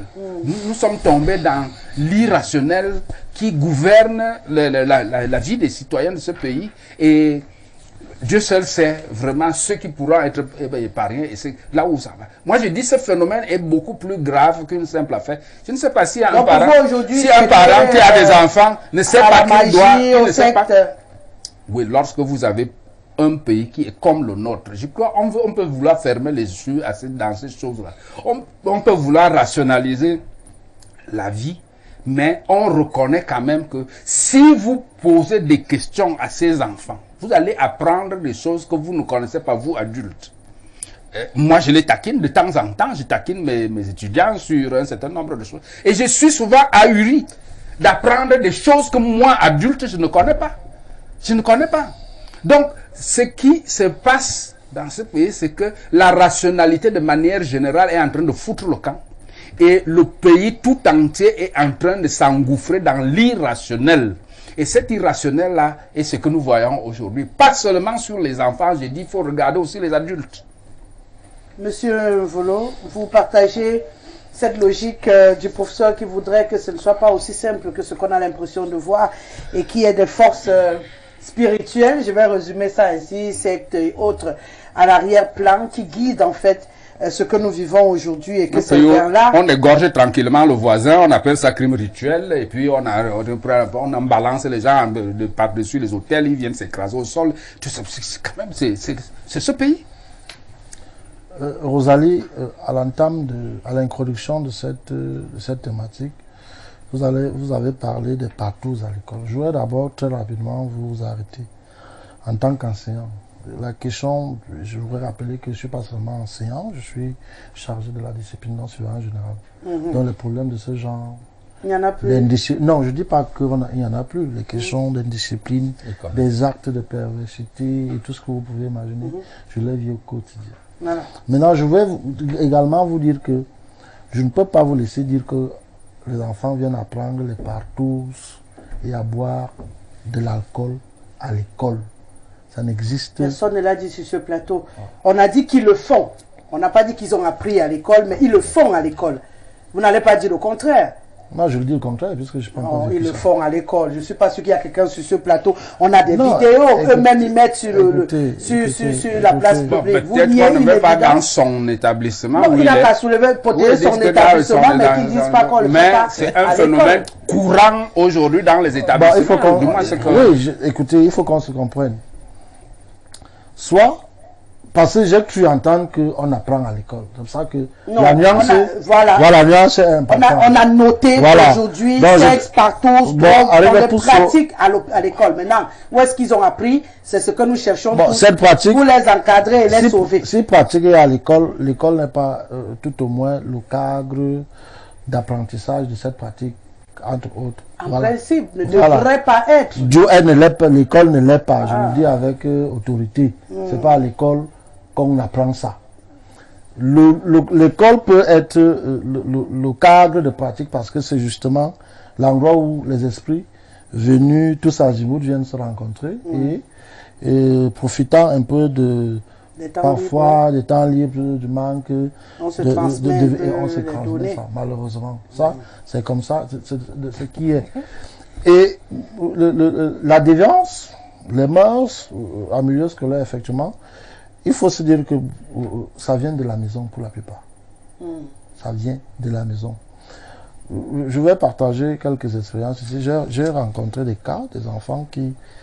un petit enfant te sort un dessin. Quand tu essaies de le comprendre, tu te rends bien compte que c'est quelque chose qui est largement au-dessus de son âge. Avec que ça, un dessin qui peut porter soit sur... quand c'est pas sur la sexualité, c'est sur des choses... spirituelles, comme telles que, disais. avec que tu ne comprends pas. Tu essaies toi-même de parcourir dans ta tête. Tu comprends que ce gars... en pleine initiation. Non, on n'a jamais enseigné ça nulle part. Donc il est un objet de curiosité à la fois pour ses enseignants et pour ses camarades. Ça sort d'où? Ça sort du quartier. Ça sort de la maison. Après, sur la question de la sexualité, on ne va pas forcément accuser les enfants parce que nous qui observons cette société, et là je parle sous le contrôle de l'anthropologue, vous allez vous rendre compte que le sexe est devenu banal dans ce pays. Et ce ne sont pas nos enfants qui en sortent épargnés. Quand vous êtes dans les réseaux sociaux, Rosalie, nous y sommes tous. Sur Facebook, vous voyez ce que les adultes font. Vous savez que le sexe se vend dans les réseaux sociaux avec des contacts directs. On vous dit, voilà, si vous voulez tel traitement, voilà ce que vous devez débourser. Et ces enfants vont voir. Même la question du porte-monnaie magique que vous évoquez. On est arrivé au niveau où il y a des forats où on vous dit que si vous entrez là, voilà comment est-ce que vous allez procéder. Nous on voit ça, c'est assez ouvert. Et le comble est que personne ne fait rien. C'est ça le fond. C'est pour ça que vous avez l'impression qu'à la vérité c'est une société qui est dans la déviance, la perdition. Et ça se manifeste sur les enfants qui vivent ces choses au quotidien, au quartier. Au quartier, vous voyez des gens qui, un matin, deux adultes, un homme et une femme, se bagarrent suite à un prolongement de ce qui s'est passé dans la nuit. Et ça fait l'objet, ça les dérange. Bon, en même temps, ça ne date pas d'aujourd'hui non plus. Mais c'est devenu... Non, mais c'était pas public aujourd'hui. Oui, c'est devenu... Et ce que les gens font, même rapidement, c'est que quand ça se produit, ils filment, ils balancent dans les réseaux sociaux pour que ça ait un impact de grande envergure. Ça se fait. Pourquoi est-ce que ça impacte sur les enfants? Les enfants nous reproduisent aujourd'hui, malheureusement, sans aucun contrôle, ce que la société, notre société, est devenue. Elle est devenue une société très violente. C'est pour ça qu'ils sont violents. Nous avons une société perverse, de règlement de compte. C'est pour ça que pour 5 ans, un peut ôter la vie à l'autre. Elle est devenue une société où le sexe se consomme à tout vent. Les gars en consomment aussi. Elle est devenue une société où les gens cherchent l'argent à tout prix et à tous les prix. Ils font donc malheureusement recours au porte-monnaie magique. On a une société où, du haut vers le bas, aucune règle n'est véritablement plus respectée. Eux aussi ne respectent pas les règles. Et quelqu'un va vous dire que est-ce que c'est nous qui avions inventé ça? On parlait de pornographie à l'école. Toutes les sextapes qui circulent là, dans les bureaux, dans les machins, ce ne sont pas les enfants. Et les enfants voient ça. À la vérité, l'enfant ne consomme que ce que l'adulte a produit. Sans oublier ceux qui subissent l'inceste dans leur propre maison. Il y a tout ça. Hein, parce que quand l'enfant a subi l'inceste dans sa maison, vous voulez qu'il fasse comment? Quand il arrive avec ses camarades, il va reproduire. Mais ce que nos enfants nous reproduisent aujourd'hui n'est que la parfaite illustration de ce que nous autres adultes faisons et continuons à faire de la société. L'enseignant, que vous ne le vouliez pas, essaie de faire son boulot, bien qu'il soit dans la précarité. Voilà, c'est pour ça que, entre autres choses, vous allez demander à l'enseignant d'être davantage responsable. Je suis d'accord, ça fait partie de sa mission. Il a à côté des connaissances qu'il apporte aux enfants, il doit servir de guide. Mais le guide, vous n'allez pas aussi qu'il faut lui demander, parce qu'en fait, c'est ce qu'il y en a. On a participé à embrigader l'enseignant dans une précarité à nulle autre pareille. Donc, quand le gars vient, il vient pointer. Et puis, il pointe pour combien? Là, il a fini de pointer. Son objectif n'est pas de gérer les problèmes qui se sont posés, c'est d'aller pointer ailleurs. Il faut donc davantage mieux l'occulter de telle enseigne qu'il va s'intéresser non seulement aux questions de la pédagogie, mais aux questions qui consistent, qui participent à la construction, à l'édification de l'homme, telle que la mission lui est assignée. Tant qu'on est dans cette société où les gens sont clochards, où les gens se sont accaparés de tout, chacun va abandonner, les gens abandonnent les enfants. Et puis, à la maison, on parle des parents, voyez-vous, vous faites très bien de le dire. Il y a des parents que j'ai découvert qui ne voient pas leurs enfants. C'est-à-dire que vous convoquez par exemple un parent pour une situation qui concerne l'enfant, pour son enfant, il ne vient pas. Il ne vient pas, non pas parce qu'il ne veut pas, parce qu'il n'a pas de temps. Ils sont toujours partis à la recherche de la pitance pour nourrir ces derniers. Et du coup, la situation se dégrade, elle se dégrade. Parfois, on découvre que les enfants sont déjà plongés dans des activités que nous-mêmes, on ne peut pas gérer. On peut en sortir, Mr. T, we finish with you, the solution of this problem. The panelists that preceded me have, in their different ways, tried to outline the problem from a moral perspective, taking the responsibility of the parents, teachers, and those that are governing. But I think that we have to look it more on the side of public policy. Because, madam, you know, there are young people who are here in Cameroon who can be violent here. But when they get outside Europe, they tell them that in Europe you don't place your hand on a woman. And they may come back here without ever placing their hand on a woman. Why? But here, no. So we have a society where there is a problem of ethics. And one thing that was not taken note of is that all these acts that are being committed, even up to the murder of teachers, and I want to also take another direction here to say that the society has become a very open one, where you cannot teleguide anybody to say that you can restrict what they know, what they see, what they hear. People are, they have the tendency of getting access to information in some means that you hardly even imagine them. So the problem now is, when they get this information, how do you assist them, treat this information, and get out what is good for them? Take, for example, the problem of the girl child. Like you said, there are people who are always in position of necessity, but unfortunately, they are always left for their own. I'm sorry to tell you that such cases exist, but you will see that most of the girl children will indulge in some practices out of negative comparison. They want to compare themselves with others. They are not contented. They don't want to manage what they have. But it is possible. Others managed and they have become better. So it is a whole problem of ethics. Now, taking into consideration the fact that these acts are acts that are qualified by different laws as illegal, but the alarming nature in which they continue reproducing themselves calls to question the value of the law. Is the law able to play the role? Because the law is not there to sanction, the law is also there to deter, to prevent people from going to commit crimes. Is the law playing that role? There is a whole question. When you look at it, it seems like people are no more afraid of the arm of the law. Why, you ask, Many will give you several reasons. They will say, this one was caught for a crime yesterday. Yesterday he was taken. Tomorrow he's out. And so what? And then they see how people have taken access to state responsibility as licensed to be thieves. They steal billions. They carry out all these things. And gradually nobody has no fear of the law again. So one of the ways out, first of all, will be to first of all see that we try to have an inclusive dialogue with different actors in the educational milieu, because we are touching a very sensitive sector here that has got to do with the future of a country. They can have we need to have an inclusive dialogue with different actors of the educational milieu at a time when even the quality of the education we give to the children is even questionable, because we are talking about professionalization of education. If we have an inclusive dialogue through which we can bring out an educational policy, maybe we can call it a law for education, which will integrate this present reality. We need to have an ethical conduct. Take for example, if a student knows that as you are growing up, by the time you want to have a job, they need to establish a record of ethics of you.